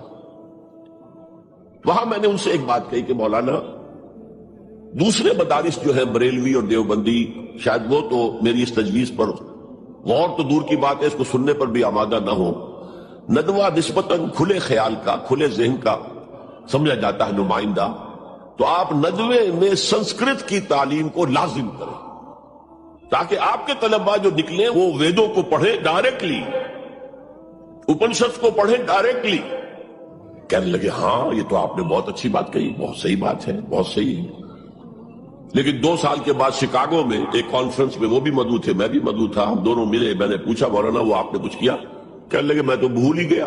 اس سٹیج پر وہ آ چکے تھے کہ وہ نسیان انہیں ہو گیا، انہیں یاد ہی نہیں رہا کہ مجھ سے انہوں نے وعدہ کیا ہے، لیکن میں نے یہ بات ان سے کہی تھی۔ میرے علم میں آیا یہاں ہی کہ ایک مصنف شمس نوید عثمانی، جن کی کتاب آپ نے پڑھی ہوگی اب بھی نہ جاگے تو، کافی دن ہو گئے میں نے وہ کتاب پڑھی تھی، اس میں ڈوبائے ایک فرینچ اورینٹلسٹ جو ہے اس کے رائے انہوں نے کوٹ کی، میں حیران رہ گیا۔ وہ 40 برس تک انڈیا میں مقیم رہ کر اس نے ہندو اسکرپچرز کا مطالعہ کیا، and he came to the conclusion that Manu is actually Mahanuh، حضرت نوح علیہ السلام کا ذکر منو، مہانوح، اور بنو سمرتی جو ہے حضرت نوح علیہ السلام کی شریعت۔ یہ ایک کرسچن ہے، اس کی تحقیق ہے، اس تحقیق کو اب انہیں ہائی لائٹ کیا جائے، اسے عام کیا جائے، اس کو پہنچایا جائے، تو پھر وہ جو ہے مغایرت کے پردے جو حائل ہیں، وہ مغایرت کے پردے کچھ اٹھیں گے، ذہن کچھ کھلیں گے، بات کرنے کا، کمیونیکیشن کا موقع بنے گا۔ اب آ رہی ہے وہ بات جو میں سمجھتا ہوں کہ آپ کو اچھی نہیں لگے گی۔ میری رائے یہ ہے کہ کسی بھی صورت میں آپ کو سیکولرزم کی حمایت نہیں کرنی چاہیے۔ اسلام کی روح سے سیکولرزم کفر ہے، اور وہ اگر واگا کے مغرب میں کفر ہے تو مشرق میں بھی کفر ہے۔ آپ اس کی پروٹیکشن لینا چاہتے ہیں، اس کی امبریلا کے تحت آنا چاہتے ہیں، یہ آپ کی قومی جو ہے فرار، ورنہ سیکولرزم کس شے کا نام ہے؟ کیا اسلام کسی درجے میں کمپیٹیبل ہے اس کے ساتھ؟ سیکولرزم کا مطلب یہ ہے کہ آپ ایک سرکل بنا لیں، اس سرکل کے اندر ہے پولیٹیکو سوشو اکنامک سسٹم، یہ تو ہوگا، کسی بھی مذہب سے کوئی تعلق نہیں اس کا۔ عوامی حاکمیت جو بدترین شرک ہے، اس کی بنیاد پر جو پارلیمنٹ آئے، جو کوئی مجلس ملی آئے، جو کوئی کانگریس آئے، وہ جو ہے قانون بنائے، ہومو سیکسولیٹی کو جائز قرار دے، اسے اجازت ہے، ہومو سیکسول میرجز کو رجسٹر کروائے، ٹھیک ہے، it has no reference to any religion whatsoever. ہاں اس سرکل کے پیری فری پر چھوٹے چھوٹے سرکل بنا دیجئے، یہ ہندو مت ہے، یہ اسلام ہے، یہ سکھ مت ہے، یہ بدھ مت ہے، یہ فلاں ہے، یہ کرسچینٹی ہے، یہ جوڈائزم ہے، یہ ہے ٹاؤزم ہے، یہ رہیں گے پیری فری پر۔ یہ انفرادی ذات معاملہ ہے زندگی کا، اور اس میں آزادی ہے ہر ایک کو، جو چاہے بلیفز رکھے، ایک خدا کو مانے، 100 کو مانو، کسی کو نہ مانے، ٹھیک ہے، شہری تو ہے وہ، جس طرح چاہے پوجا پاٹ کرے، درخت کو پوجے، پتھروں کو پوجے، بتوں کو پوجے، ایک انسین خدا کو پوجے، جس کو چاہے پوجے، سورج کو پوجے، چاند کو پوجے، جو چاہے پوجے، سوشل کسٹم جو چاہے رکھے، بہرحال ہر ایک کا اپنا خیال ہے۔ ان چیزوں میں ہر شخص آزاد ہے، لیکن the political system, the criminal law, جو بھی ہے، پھر اکنامک سسٹم، سود، سیوا، سب جائز ہیں۔ کسی مذہب کے حرام قرار دینے سے ان کو نہیں روکا جائے گا، کسی آسمانی ہدایت کو دلیل کے طور پہ تسلیم نہیں کیا جائے گا، چاہے وہ تورات ہو، چاہے قرآن ہو، چاہے کوئی اور آسمانی کتاب ہو، ہندوؤں کی کتابیں وہ تسلیم نہیں کی جائیں گی۔ This is not compatible with Islam. How can the Muslims accept it? مجھے حیرت ہوتی ہے۔ میری یہ بات میں جانتا ہوں یہاں کسی کی سمجھ میں نہیں آئے گی، لیکن یہ کہ بہرحال جیسا کہ میں نے شروع میں کہا تھا، اگرچہ قول تو وہ فرعون کا ہے، لیکن قرآن میں نقل ہوا، قرآن کی آیت ہے، ما اریکم الا ما ارا، میں آپ کو وہی کچھ دکھا سکتا ہوں جو میں خود دیکھتا ہوں، ورنہ میں سنسیئر نہیں ہوں، neither to myself nor to you. I have to be honest. Number 4، قومیت سے بالا تر ہو کر اسلام کی دعوت دی جائے، دو چیزیں گڑبڑ نہ کی جائیں، قوم کی خدمت ہے، قوم کے لیے تعلیمی ادارے بنائے جائیں، قوم کے لیے یہ کیا جائے، کوئی حرج نہیں، قوم کی خدمت کرنا بری بات نہیں ہے۔ ایک مسلمان قوم کو فرعون کی غلامی سے نجات دلانے کے لیے اللہ نے حضرت موسیٰ جیسے پیغمبر کو بھیجا، جنہوں نے جاتے ہی اول وہلے میں پہلی ملاقات فرعون سے ہوئی ہے تو مطالبہ کر دیا، نرسل معنا بنی اسرائیل، ہمارے ساتھ بنی اسرائیل کو یہاں سے جانے دو، ولا تعذبہم، ان پر سختی نہ کرو، ٹارچر نہ کرو، ان پر تشدد نہ کرے، ان پر پرسیکیوٹ نہ کرو۔ اور اللہ نے حضرت موسیٰ علیہ السلام کے ذریعے سے اس قوم کو نجات دے دی، حالانکہ وہ قوم کیسی ناہنجار قوم تھی، جس نے جیسے ہی سمندر پار کیا ہے یا دریا پار کیا ہے، کچھ لوگوں کو دیکھا بتوں پر اعتکاف کر رہے ہیں بیٹھے ہوئے، کہا ہمارے لیے بھی ایسا بنا دو تاکہ توجہ کا ارتکاز ہم کر سکیں۔ حضرت موسیٰ نے ڈانٹا، اللہ نے تمہیں کتنی عظمت عطا کی ہے، جو شرک کی دلدلوں سے، کیچڑ سے تمہیں نکالا ہے، اور تم چاہتے ہو دوبارہ اسی کے اندر پھنس جانا۔ وہی ہیں جو قدم قدم پر جھگڑتے تھے حضرت موسیٰ سے، تم نے مروا دیا ہمیں لا کے یہاں صحرا میں، اس سے تو وہاں بہتر تھے ہم، کھانے پینے کو تو ملتا تھا نا۔ بہرحال اللہ نے من و سلوہ اتار دیا، ایک چٹان سے 12 چشمے جو ہے وہ برآمد کر دیے، کھاؤ پیو۔ اور پھر وہ اتنی ناہنجار قوم تھی کہ جب قتال کی بات کہی گئی کہ اب تلوار ہاتھ میں لو اور داخل ہو جاؤ فلسطین کی زمین میں، کوڑا جواب، فَذْهَبْ أَنْتَ وَرَبُّكَ فَقَاتِلَا إِنَّا هَاهُنَا قَاعِدُونَ، ہم تو یہاں بیٹھے ہیں، ٹس سے مس نہیں ہوں گے، جاؤ تم جاؤ، تمہارا رب، فَذْهَبْ أَنْتَ وَرَبُّكَ فَقَاتِلَا إِنَّا هَاهُنَا قَاعِدُونَ۔ یہ معاملہ جو ہے قومی خدمت بری شے نہیں ہے، لیکن کچھ لوگ ایسے ہونے چاہیے کہ جو اس قومی تصورات سے بلند تر ہو کر انسانی سطح پر اسلام کی دعوت دیں، وہ جو ہم پڑھ چکے ہیں، وَلْتَكُن مِّنكُمْ أُمَّةٌ يَدْعُونَ إِلَى الْخَيْرِ وَيَأْمُرُونَ بِالْمَعْرُوفِ وَيَنْهَوْنَ عَنِ الْمُنكَرِ وَأُولَٰئِكَ هُمُ الْمُفْلِحُونَ۔ تم میں سے ایک جماعت ایسی ہونی چاہیے، ایسی وجود میں آنی چاہیے، جس کے صرف 3 کام ہو، دعوت الی الخیر، دعوت الی القرآن، اور وہ دعوت بھی 3 لیول پر، بالحکمت والموعظۃ الحسنۃ وجادلھم باللتی احسن، اور نیکی کا حکم دو، بدی سے روکو، اور صرف وہی لوگ فلاح پانے والے ہیں جو یہ کام کریں گے۔ دی گریٹر مسلم امہ جو اپنا مقصد بھول چکی کہ ہمیں اس کے لیے برپا کیا گیا تھا، ان سے فلاح کا وعدہ نہیں ہے۔ اولئک ھم المفلحون، حصر کا انداز ہے، اسلوب ہے، صرف وہی لوگ ہوں گے جو فلاح پائیں گے۔ اس لیول پر ضرورت ہے ایک جماعت کی، اور اس کے ضمن میں سب سے زیادہ اہمیت ہوگی اسلام کے سسٹم آف سوشل جسٹس کو ایمفیسائز کرنے کی۔ So emphasize the system of social justice, یہ ہے اسلام جو پیغام دیتا ہے۔ یہ کسی قوم کے لیے نہیں ہے، پوری نوع انسانی کے لیے ہے۔ انسان کو آزادی دیتا ہے. میں بتا رہا تھا کہ وہ جو تلوار ہے، جو میں اس کو مثال دیا کرتا ہوں، یہ ایسی چکی ہے جو ایک طرف آٹا پھینکتی ہے ایک طرف پھینکتی نہیں. ادھر آٹے کے ڈھیر لگ رہا ہے، ادھر آٹا ہے ہی نہیں. تو اب کیا ہوا؟ تلوار نے ادھر کاٹا، عیاشی، بدماشی، فضول خرچی، نمود و نمائش پہ پیسہ خرچ کرنا، جس سے آگ لگ جائے ہیو ناٹس کے دلوں کے اندر. پھر ان میں محبت پیدا ہوگی آپ کے لیے، یہ نفرت پیدا ہوگی، عداوت پیدا ہوگی، بغض پیدا ہوگا. اور دوسری طرف جو بھوکے ہیں وہ حیوانوں کی سطح پر آ جائیں گے. وہ گویا کہ بیسٹس آف برڈن، وہ انسان نہیں رہتے. They are at a lower level than human beings, they become like animals.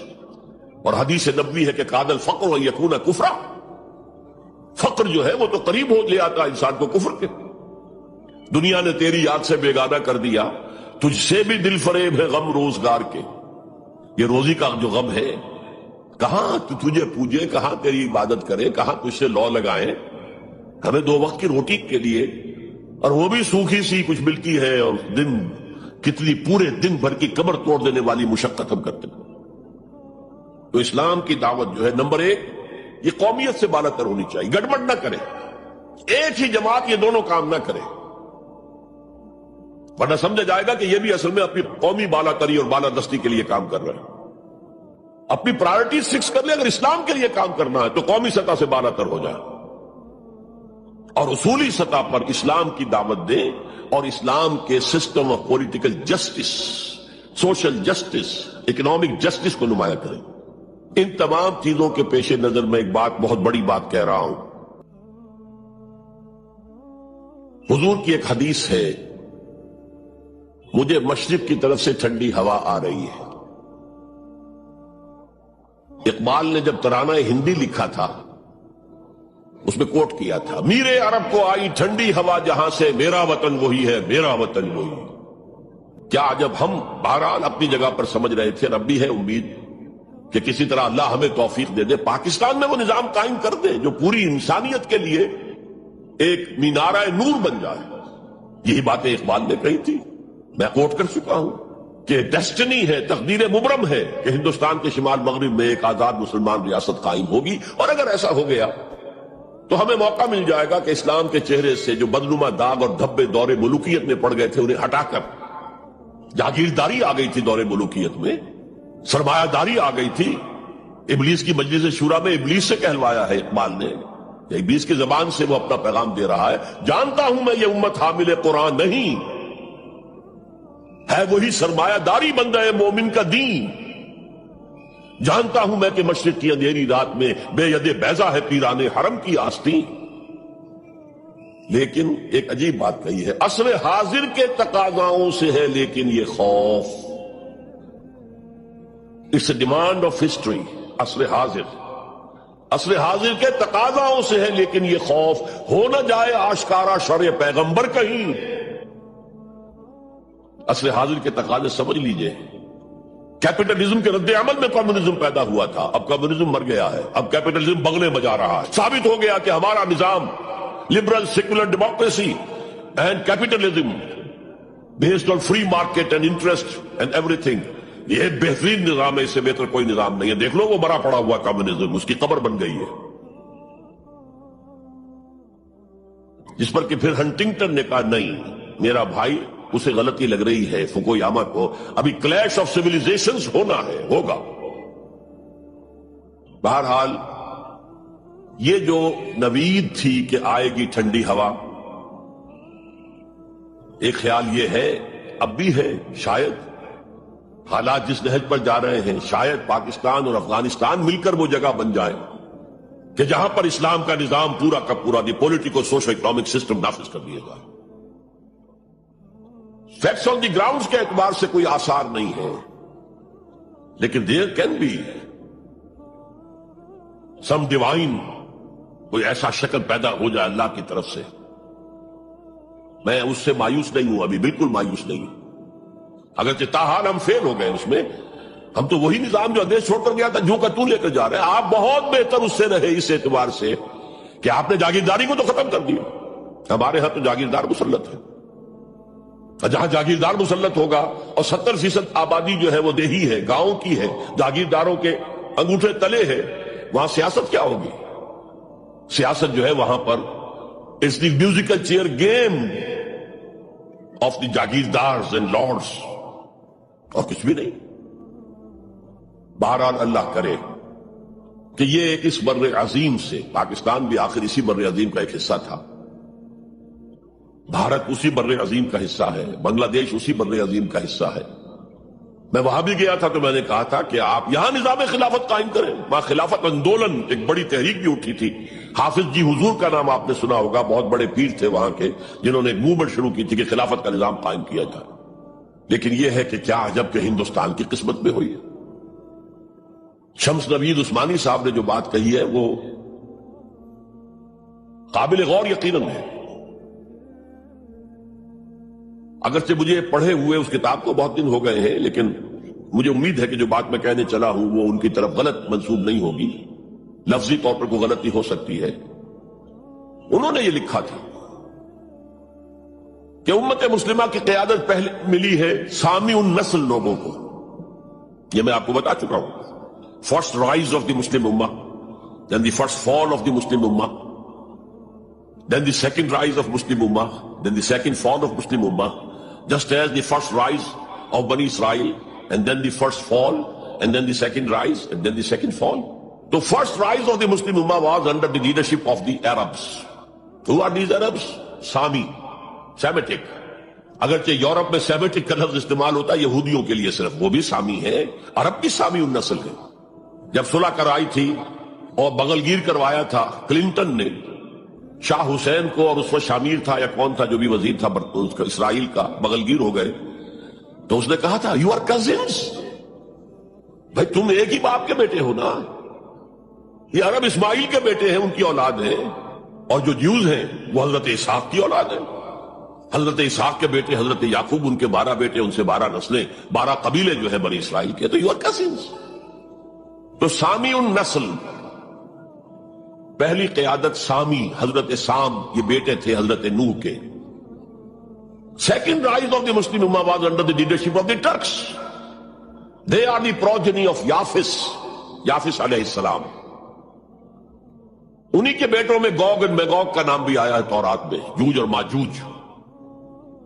وہ اصل میں سینٹرل ایشیا کے ماؤنٹینز کو کراس کر کے تو شمالی جو میدان چلتا ہے رشیا وغیرہ کا، اور پھر نیچے وہ منگولیا اور چائنا کے ساتھ، اور ادھر ویسٹ میں پھر وہ اسکینڈینیوین کنٹریز سے ہو کر ادھر سے اتر کر لوگ جو آئے ہیں اینگلو سیکسنز، انگلستان میں آئے ہیں یا اور یورپ کے حصے میں آئے ہیں، یہ سب نسل ہے یافس کی۔ تیسری نسل ہے حام کی، اس میں یہ انڈو گریک اینڈ ایرانی ایرینز، سب سے بڑی تعداد ان ایرینز کی کہاں ہے؟ یہ حام کی نسل سے ہے۔ اور شمس نوید عثمانی نے لکھا تھا کہ اب جو اسلام کی اور امت مسلمہ کی قیادت ہے وہ حام کی نسل کو منتقل ہوگی۔ دی تھرڈ رائز آف اسلام، جس پر میں حدیثیں آپ کو سنا چکا، ہونا ہے، وہ تقدیر مبرم ہے، پوری دنیا پر اسلام کا غلبہ ہو کر رہے گا۔ علامہ اقبال نے کس خوبصورتی سے کہا ہے، ہر کو جا بینی جہان رنگ و بو، تم جہاں کہیں بھی رنگ و بو کا منظر دیکھتے ہو، خوشنمائی، خوشبو، اچھی بات، اعلیٰ قدریں، ہر کجا بینی جہان رنگ و بو، زاں کے از وہ آیت آرزو، جس سے کہ آرزو پیدا ہوتی، امنگ پیدا ہوتی ہے۔ یاز نور مصطفیٰ اورا بہار، یا ہنوز اندر تلاش مصطفیٰ، یا تو حضرت محمد مصطفیٰ صلی اللہ علیہ وسلم سے وہ نور مستعار لیا گیا ہے۔ یورپ کی ساری ترقی ہوئی ہے قرآن کے اس اصول کی بنیاد پر کہ توہمات کو چھوڑو، ولا تقف ما لیس لک بہ علم ان السمع والبصر والفؤاد کل اولئک کان عنہ مسئولا، حقائق پر نظر جو ہے وہ جماؤ، اور جسے کہتے ہیں استقرائی منطق۔ ایک لاجک جو ہے وہ ہے ڈیڈکٹیو لاجک، ایک ہے انڈکٹیو لاجک، انڈکشن، استقراء کا آغاز دنیا میں کرنے والا قرآن ہے۔ کھول آنکھ، زمین دیکھ، فلک دیکھ، فضا دیکھ، مشرق سے ابھرتے ہوئے سورج کو ذرا دیکھ، ان فی خلق السماوات والارض واختلاف الليل والنهار والفلك التي تجري في البحر بما ينفع الناس وما انزل الله من السماء من ماء فاحيا به الارض بعد موتها وبث فيها من كل دابة وتصريف الرياح والسحاب المسخر بين السماء والارض لآيات لقوم يعقلون. یہ پوری کائنات اللہ کے سائنس، اللہ کی علامات، اللہ کی آیات سے بھری ہوئی. یہ سارا نقطہ نظر ہے جس نے سائنس کو بنیاد بنایا ہے، سائنس کو کہ اوپر توجہ منعطف کرائی ہے. اور یہ اصل میں پہلے بھی کہہ چکا ہوں، غرناطہ، تولیتلا جو ٹولیڈو کہلاتا ہے آج، قرطبہ جو آج کورڈووا کہلاتا ہے، غرناطہ جو آج گرناڈا کہلاتا ہے، اس کی یونیورسٹیوں سے پڑھنے کے لیے آتے تھے. یہ فرانس کے لوگ چلے آ رہے ہیں، یہ جرمنی کے نوجوان چلے آ رہے ہیں، یہ اٹلی سے آ رہے ہیں. انہی کے زیر اثر رینائسنس ہوا، احیاء العلوم، فلسفہ اور سائنس دونوں کی طرف جو ہے توجہ ہوئی. اور انہی کے زیر اثر اصلاح مذہب، ریفارمیشن، جسے کہ یہودیوں نے ایک خاص ٹرم دے دیا. یہ ایک علیحدہ موضوع ہے، اس وقت میری گفتگو کا موضوع یہ نہیں ہے. بہرحال ہو سکتا ہے کہ ہندوستان ہی وہ جگہ بن جائے. یہ ہے وہ 5 نکات جس کی بنا پر میں کہتا ہوں کہ اس وقت ہندوستان میں، بھارت میں اور بر عظیم پاک و ہند میں اسلام کی دعوت کے امکانات بہت وسیع ہیں. ہم فائدہ نہ اٹھائیں یہ ہمارا جرم ہوگا، اللہ کے ہاں ہم اکاؤنٹیبل ہوں گے. اب آج کے موضوع کے دوسرے حصے پر آئیے، مسلمان غیر اسلامی ریاست میں. میں نے عرض کیا تھا کہ اس عنوان سے شاید یہ گمان ہوتا ہے کہ کوئی ملک، شاید پاکستان کو آپ سمجھ رہے ہیں کہ وہ اسلامی ریاست ہے. اسلامی ریاست کا کوئی وجود اس وقت روئے ارضی پر موجود نہیں ہے، لہذا کوئی فرق نہیں ہے. اس پہلو سے کوئی فرق واقع نہیں ہوتا. مسلمان اکثریت کا ملک، مسلمان اقلیت کا ملک، کیا فرق واقع ہوا؟ کوئی فرق واقع نہیں، اس لیے کہ اوپر تو نظام جو ہے وہی طاغوت کا نظام ہے، وہی سیکولر نظام ہے، وہی انٹرسٹ بیسڈ اکانومی کا جو ہے نظام ہے، وہی بے حیائی، بے پردگی اور فحاشی کا نظام ہے جو چلا آ رہا ہے، اور جس کو وہ اب social engineering program under the United Nations organisation, social engineering, جس کے اصول کیا ہے؟ پروسٹیٹیوشن کو بھی ایک باعزت پیشہ قرار دیا جائے. ان کے لیے نام جو ہے کوائن کیا گیا سیکس ورکرز. ہومو سیکسولیٹی کو بھی ایک نارمل اورینٹیشن قرار دیا جائے. نارمل ہے، نارمل نہیں ہے. Nobody should object to it.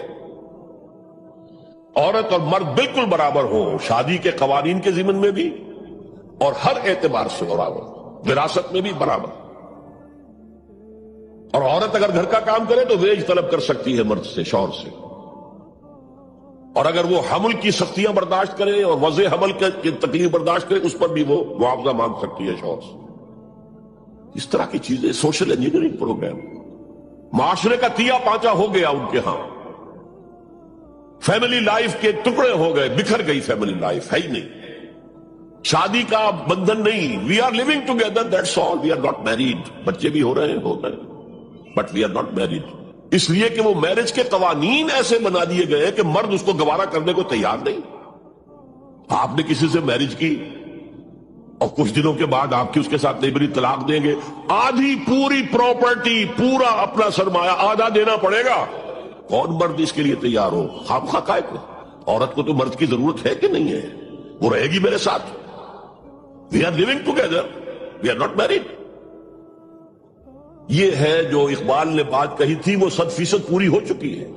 تہذیب ختم ہو چکی ہے، تہذیب سڈاس بن چکی ہے. مغربی تہذیب، تمہاری تہذیب اپنے خنجر سے آپ ہی خودکشی کرے گی. جو شاخ نازک پہ آشیانہ بنے گا ناپائیدار ہوگا. اب آپ نے سنا ہوگا بش صاحب واز کہتے ہیں شادی کرو، شادی کرو، شادی کرو. اب وہاں یہ واز کہنا پڑتا ہے شادی کرو، میرج کے کانٹیکٹ کے اندر بندھو. بہرحال اس وقت کا سارا عالم انسانی بشمول عالم اسلامی کے طاغوت کی گرفت میں ہے. اور یہ طاغوت اصل میں دجالیت ہے. دجل فریب کو کہتے ہیں. اللہ کی ذات کے اوپر اس کائنات کا پردہ آ گیا ہے. ہم اس کائنات کو پوج رہے ہیں، کائنات کو پڑھ رہے ہیں، سیکھ رہے ہیں، سمجھ رہے ہیں، خدا کو بھول گئے. حیات اخروی پر حیات دنیاوی نے پردہ ڈال دیا ہے.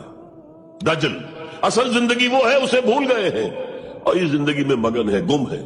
کافر کی یہ پہچان کے آفاق میں گم ہے اور مومن کی یہ پہچان کے گم اس میں ہے آفاق.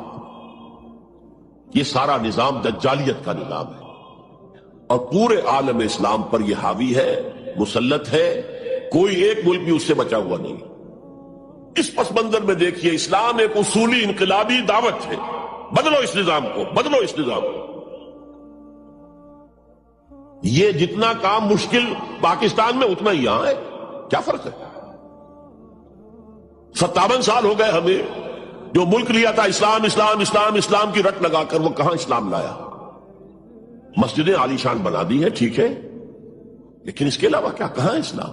کہاں اسلام کا سیاسی نظام؟ کہاں اسلام کا معاشی نظام؟ کہاں اسلام کا معاشرتی نظام؟ مخلوط معاشرہ ہے۔ صدر ضیاء الحق نے جب PIA کو ڈرائی کیا، شراب اس میں سرو کرنی بند کر دی، ورنہ پہلے انٹرنیشنل فلائٹس میں شراب سرو ہو جاتی تھی، لیکن اس نے بند کی۔ میں نے کہا، اور میں اس زمانے میں ان سے کچھ قریب تھا، میں نے کہا آپ نے بڑا اچھا کام کیا، دنیا تو یہی کہے گی کہ دقیانوسی آدمی ہے، یہ کیا کر رہا ہے؟ لیکن میں نے کہا آپ نے ایک چیز جو حرام ہے وہ تو بند کر دی ہے، دوسری چیز یہ ایئر ہاسٹسز جو جاتی ہیں، یہ کون سی شریعت کی روح سے جائز ہے؟ آپ حج پر نہیں جانے دیتے مسلمان عورت کو محرم کے بغیر، حالانکہ عام طور پر ادھیڑ عمر کی عورتیں، بڑی عمر کی عورتیں جاتی ہیں حج کے لیے، محرم کے بغیر نہیں جائے گی، نہ عمرے پر جائے گی۔ اور یہ جوان لڑکیاں جو جا رہی ہیں، ان میں کے ساتھ کون سا محرم ہوتا ہے؟ چپ، خاموش، کوئی جواب نہیں۔ میں نے کہا کیا کھانے اور ناشتے کی ٹرے جو ہے وہ مرد نہیں رکھ سکتے آگے؟ یہ ہے ہمارا طرز عمل کہ اسلام کی کوئی ایک چیز قبول، سر پر، سر آنکھوں پر، اور دوسری چیز جو ہے پاؤں تلے رون دی جائے، جس کی سزا ہمیں مل رہی ہے، الا خزي في الحیات الدنیا ویوم القیامت یردون الی اشد العذاب۔ تو اب میں نے عرض کیا، کوئی ملک ہو، اقلیت میں مسلمان ہو، اکثریت میں ہو، کوئی فرق واقع نہیں ہوتا، ہر جگہ پر اسلام کو ایک اصولی انقلابی دعوت کی حیثیت سے پیش کیا جائے۔ نمبر 3، اکثریت اقلیت کا مسئلہ تو اس سے حل ہوتا ہے کہ ہمارے لیے اسوہ کامل ہے محمد رسول اللہ کی ذات مبارکہ۔ وہ تو اکیلے تھے جب انہوں نے کام شروع کیا تھا، آپ کی اہلیہ حضرت خدیجہ رضی اللہ تعالی عنہ، آپ کے دوست پرانے ابو بکر رضی اللہ تعالی عنہ، آپ کے چچا بھائی جو آپ ہی کے زیر تربیت تھے وہی رہ رہے تھے، چونکہ ان کے والد ابو طالب بہت غریب تھے، لہذا حضور نے انہیں اپنے پاس رکھا ہوا تھا ان کے اوپر سے بوجھ کم کرنے۔ اور آپ کا وہ بیٹا، منہ بولا بیٹا جو غلام تھا، اسے آزاد کر کے بیٹا بنا لیا۔ یہ 4 تھے نا، 1 + 4 5، اور 10 سال کی محنت شاقہ، دن رات کی محنت، اور یہ محنت کرنے والا کون؟ محمد صلی اللہ علیہ وسلم، جس کے کردار کے اوپر کہیں کوئی چھینٹ بھی نہیں ہے، داغ دبا تو بڑی بات ہوتی ہے۔ بمشکل 100-125 آدمی ساتھ آئے تھے، تو آپ اس اسوے پر چلیں، آپ کو 100 بھی نہ ملے کوئی پرواہ نہیں، کیا جب کس وقت اللہ تعالیٰ دھارے کا رخ موڑ دے، لوگوں کی توجہ ہو جائے، لیکن اصول وہی ہو، دعوت وہی ہو، اور نمبر 3 میتھڈالوجی وہی ہو۔ Don't borrow the methodologies from the movements of this era. جمہوریت کے ذریعے سے کچھ ہو جائے اور کوئی دہشت گردی کے ذریعے سے کہیں اسلام آ جائے، these are not the methodologies of Muhammad صلی اللہ علیہ وسلم۔ الیکشن میں حصہ لینے سے سوال ہی پیدا نہیں ہوتا، الیکشنز ہوتے ہیں کسی نظام کو چلانے کے لیے، نہ کہ کسی نظام کو بدلنے کے لیے۔ اگر امریکہ میں کمیونسٹ ہو رہے ہیں، اب بھی ہیں، تو کیا وہ الیکشن لڑیں گے؟ وہ تو انقلاب برپا کریں گے، کلاس کانشسنس پیدا کریں گے، ہیوز اور ہیو ناٹس کے درمیان ایک مغایرت پیدا کریں گے، پھر وہ ہیو ناٹس کو آرگنائز کریں گے، اور اگر آرگنائزیشن مضبوط ہو جائے تو سم ہاؤ اور دی ادر، بائی ہک اور by crook, they will change the system. انتخابات کے ذریعے سے سسٹم چینج نہیں ہوتا۔ تو میتھڈالوجی آف محمد صلی اللہ علیہ وسلم، that is the must, we have to follow it.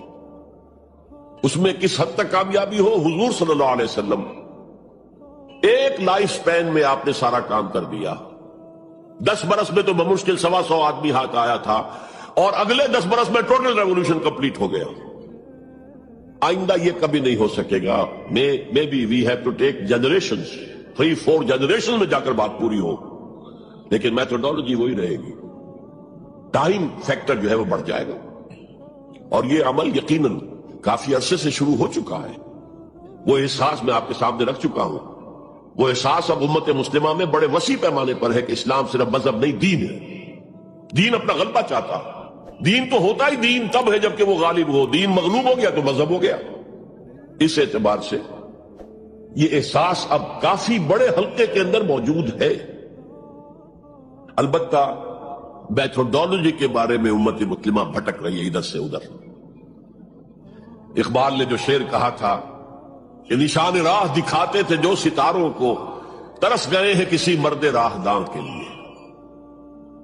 اللہ کا شکر ہے، میں اللہ کا شکر ادا کرتے ہوئے کہہ رہا ہوں اور کسی خود ستائی کے جذبے کے بغیر کہہ رہا ہوں، اللہ نے مجھ پر سیرت محمدی صلی اللہ علیہ وسلم کو کھول دیا۔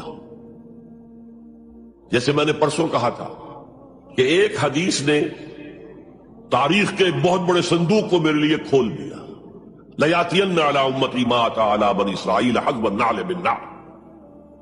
میری امت پر بھی وہ سارے حالات وارد ہو کر رہیں گے جو بنی اسرائیل پہ ہوئے تھے، بالکل ایسے جیسے ایک جوڑے کی دو جوتیاں ایک دوسرے کے مشابہ ہوتی ہیں۔ اسی طرح اللہ تعالیٰ نے سیرت النبی کو مجھ پر کھولا، میں نے اس کا انالیسس کیا، تجزیہ کیا اور اس سے انفر کیا ہے اور چیلنج کرتا ہوں۔ The process of a true revolution can be deduced, can be inferred only from the سیرہ of محمد صلی اللہ علیہ وسلم۔ اس کی وجہ کیا ہے؟ تاریخ انسانی کے باقی سارے انقلاب جزوی تھے۔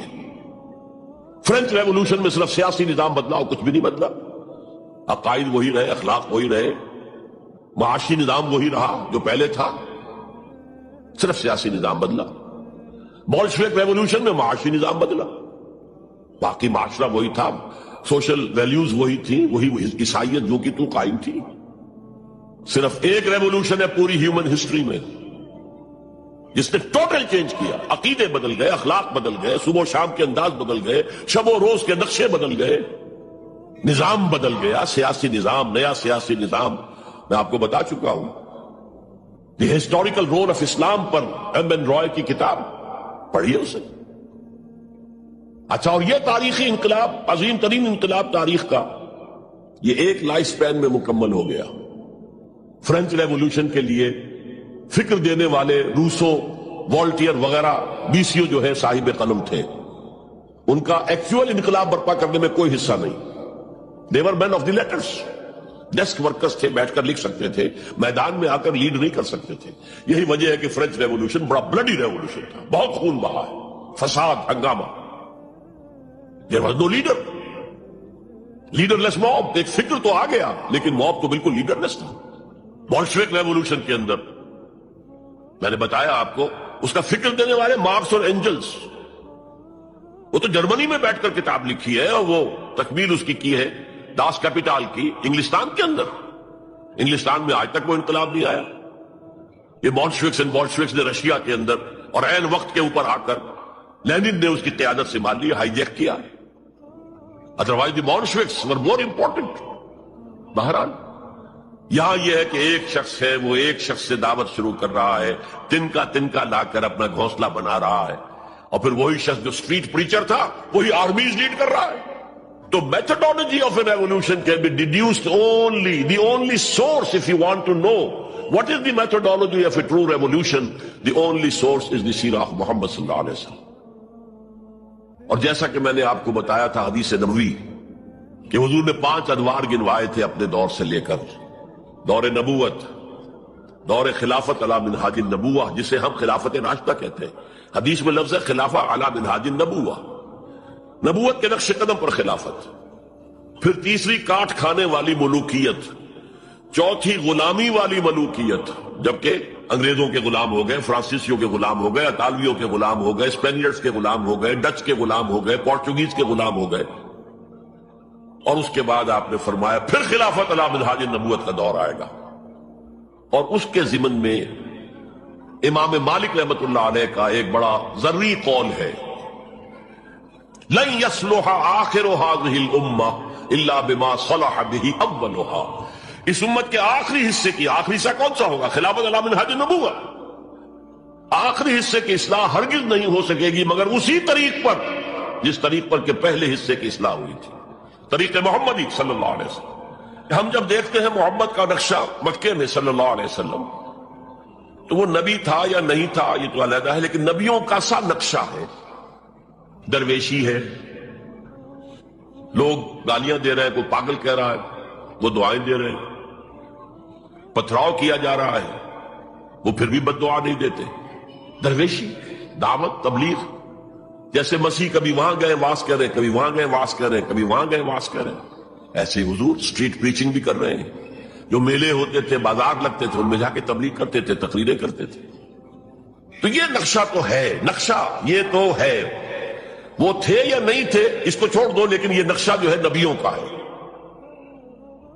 بٹ ہیئر ہی فیلڈ، اور ان کے کہنے کے مطابق he had to run away, to flee. They call it the flight to Medina, ہجرت نہیں کہتے وہ، فلائٹ، فرار۔ لیکن اب مدینے میں جا کر تو absolutely new Muhammad comes in our eyes. He is the commander of army. He is a statesman. He is the ruler of a government. He is a statesman. There he succeeded. Muhammad failed as a prophet, but succeeded as a statesman. چنانچہ اسی کو، اس تضاد کو high light کرنے کے لیے Montgomery Watt, professor Montgomery Watt, اس نے 2 کتابیں لکھی سیرت پر، محمد ایک مکہ، محمد ایک مدینہ، to highlight the difference, the contradiction. اور محمد ایک مدینہ کے اندر اس نے جتنے بھی ہو سکتے تھے تعریف کے کلمات، تعریف کے اوصاف اور ان کی سپرلیٹو ڈگریز استعمال کر لی۔ معاملہ فہمی، دور اندیشی، انسان شناسی، موقع شناسی، ہر شے کے اعتبار سے محمد بہت ٹاپ پر، بہت ٹاپ پر۔ کتنی بڑی بات کی جاتے ہی یہودیوں کو جکڑ لیا ایک معاہدے کے اندر، میثاق مدینہ کے اندر۔ تو اس کی ساری تعریف کرتے، اس لیے مسلمان بھی دھوکہ کھاتے کہ یہ تو حضور کا بہت تعریف کرنے والا ہے۔ جنرل ضیاء الحق صاحب نے ہمارے ہاں جب سیرت کے جلسے شروع کیے تھے، تو جو مرکزی جلسہ سیرت کا اسلام آباد میں شروع کیا تھا، اس میں اس کو بلایا تھا ایز اے اسپیکر، حالانکہ وہ اصل میں 2 کتابوں کے ذریعے یہ کنٹرڈکشن کو ہائی لائٹ کر رہا ہے کہ محمد مدینے والا کچھ اور ہے، مکے والا کچھ اور ہے صلی اللہ علیہ وسلم۔ بہرحال میں نے اس میں اس تضاد کو رفع کیا ہے کہ یہ ایک ریولوشنری پروسیس کے مختلف تقاضے ہیں، مختلف سٹیجز ہیں، اور ان کے اندر بڑی حکمت ہے۔ یہ کتاب میں نہیں کہہ سکتا یہاں ہے یا نہیں ہے، بہرحال امید ہے کہ اب کچھ نہ کچھ حالات جس طرف جا رہے ہیں تعلقات کی بحالی پر، تو کتابوں کا آنا جانا جو ہے آسان ہو جائے گا۔ اس کا مطالعہ کر کے پھر سمجھنا چاہیے۔ اب میں آخر میں علامہ اقبال کے 2 شعر جو ہیں میتھڈالوجی آف محمد کو، جس نے سمرائز کر دیا ہے، اللہ تعالیٰ کے ساتھ اپنا ایک مکالمہ نقل کرتے ہیں۔ کس کیفیت میں ہوں گے، کیا کس عالم میں ہوں گے جب یہ شعر کہے، گفتند جہان ماں آیا بے تمہیں سازت۔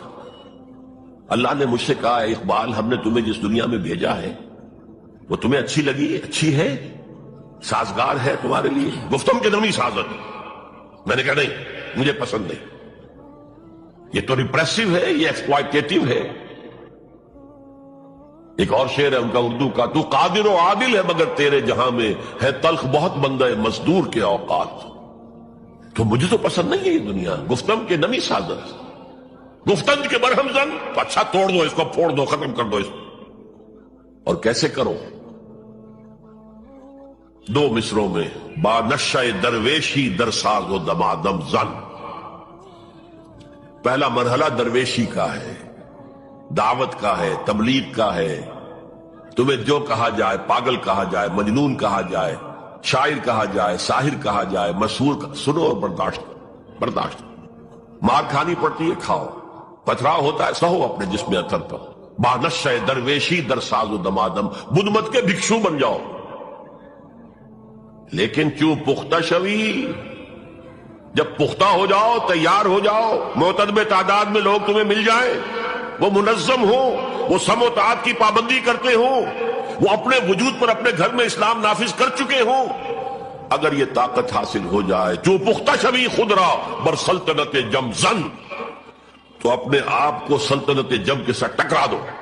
یہ پروسیس ہے مدینے کا، پہلا مصرع ہے مکے کا، با نشہ درویشی در ساز و دمادم زن، کرو محنت درویشی کے ساتھ کیے جاؤ. For 13 long years it was درویشی. صحابہ کو منع کر دیا گیا تھا تم کوئی جواب نہیں دو گے. No retaliation, no raising of hands even in self defence. با نشہ درویشی در ساز و دمادم زن, چوں پختہ شوی خود را بر سلطنت جم زن. اب تمہیں اس اللہ کی حکومت قائم کرنی ہے. سلطنت جم سے ٹکرا جاؤ, توڑ پھوڑ دو, برہم زن, توڑ پھوڑ کر رکھ دو اس غلط نظام کو. یہ ہے طریق محمدی 2 مصروں کے اندر. تو میرے نزدیک مسلمان چاہے وہ مسلم اکثریت کے ممالک میں رہ رہے ہوں, لیکن وہاں اسلام کا نظام نہیں ہے. یونیورسل ہے اس وقت, سیکولرزم یونیورسل, اکانومی کا نظام, سود کا, بینک کا, یونیورسل. تہذیب وہ مخلوط تہذیب جس میں شرم, حیا, عفت, عصمت کے تصورات اب اڑ جائیں گے, ایویپوریٹ ہو جائیں گے, ختم ہو جائیں گے. یہ کوئی دن کی بات ہے. مرد ہوش مند اقبال نے کہا تھا غیرت نہ تجھ میں ہوگی نہ زن اوٹ چاہے گی. عورت کو اوٹ بھی درکار نہیں ہوگی کہ کہیں اوٹ میں ہو کر اس کے ساتھ جو ہے وہ زنا کیا جائے, کھلم کھلا بھی ہو تو کیا حرج ہے. یہ کوئی دن کی بات ہے. مرد ہوش مند غیرت نہ تجھ میں ہوگی نہ زن اوٹ چاہے گی. اور اس طرف جا رہا ہے. پورا پروگرام یونائٹڈ نیشنز آرگنائزیشن کی جنرل اسمبلی کے تحت ہوا ہے. پہلے کانفرنس ہوئی تھی قاہرہ میں, کائرو, پھر ہوئی بیجنگ, دونوں طرف سے ایشیا کو جکڑنے کے لیے. اس لیے کہ ابھی ایشیا میں اور خصوصاً مسلمان ممالک میں اور یقیناً ہندوستان میں بھی فیملی سٹرکچر ابھی مضبوط ہے. ابھی بزرگوں کا کچھ ادب ہے, لحاظ ہے, والدین کی خدمت ہے.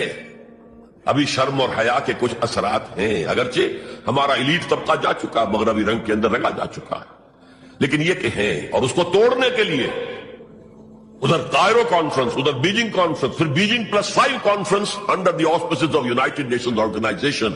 اور اس کا فیصلہ کیا ہے؟ Social engineering program. اب اس پورے سوشل سٹرکچر کو توڑ کر ایک نیا سٹرکچر لانا ہے. عمارت کو گرا کر نئی عمارت بنانی ہے.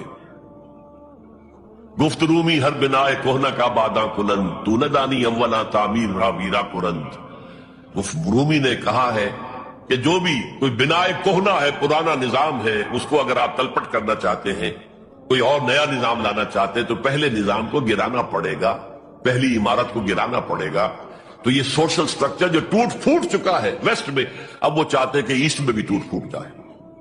بہرحال ہمیں جو اصل موضوع تھا, مسلمان غیر اسلامی ریاست میں, مسلمان ایک داعی امت کا نام ہے. یہ قوم نہیں ہے, امت ہے. ہم مقصد لوگوں کا مجموعہ.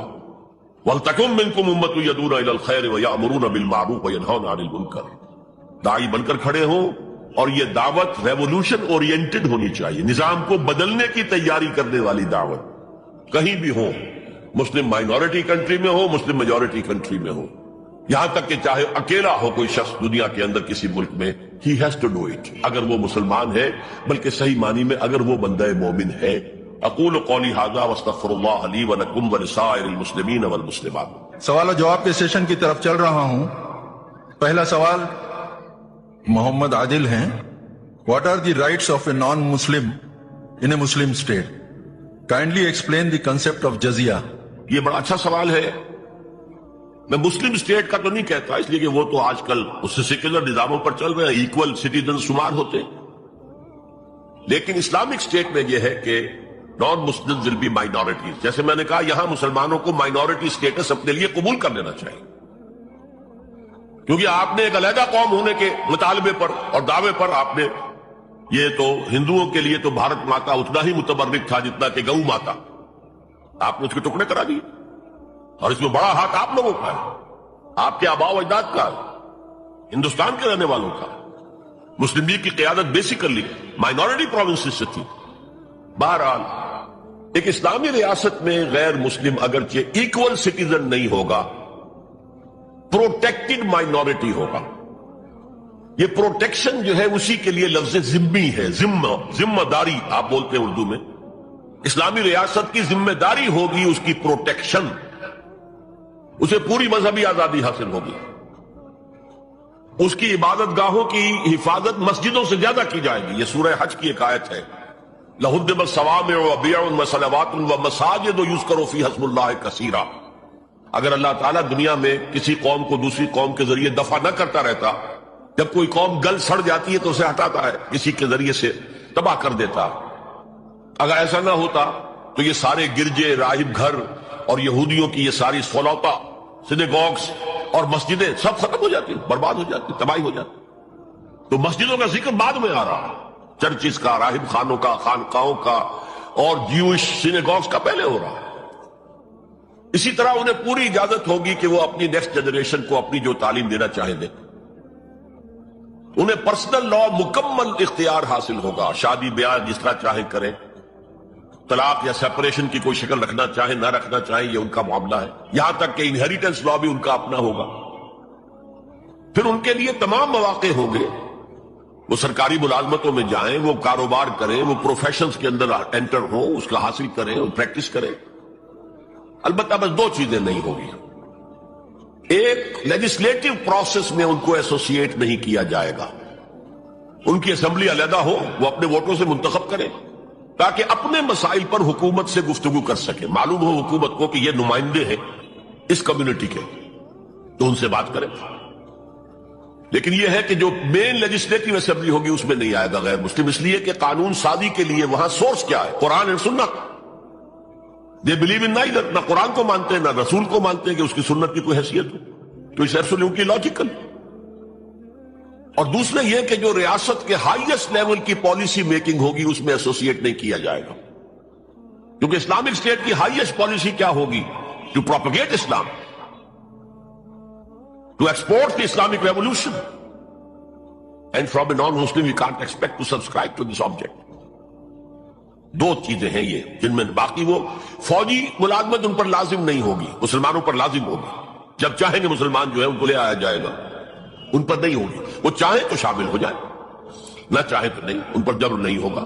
جزیہ اصل میں اسی کی جزا ہے، جزیہ بنا جزا سے. یہ ٹیکس ہے. مسلمان زکات دے گا 2.5% دے گا اپنی ٹوٹل جو بھی اس کا، اس کے اوپر اس کو 2.5% دینا.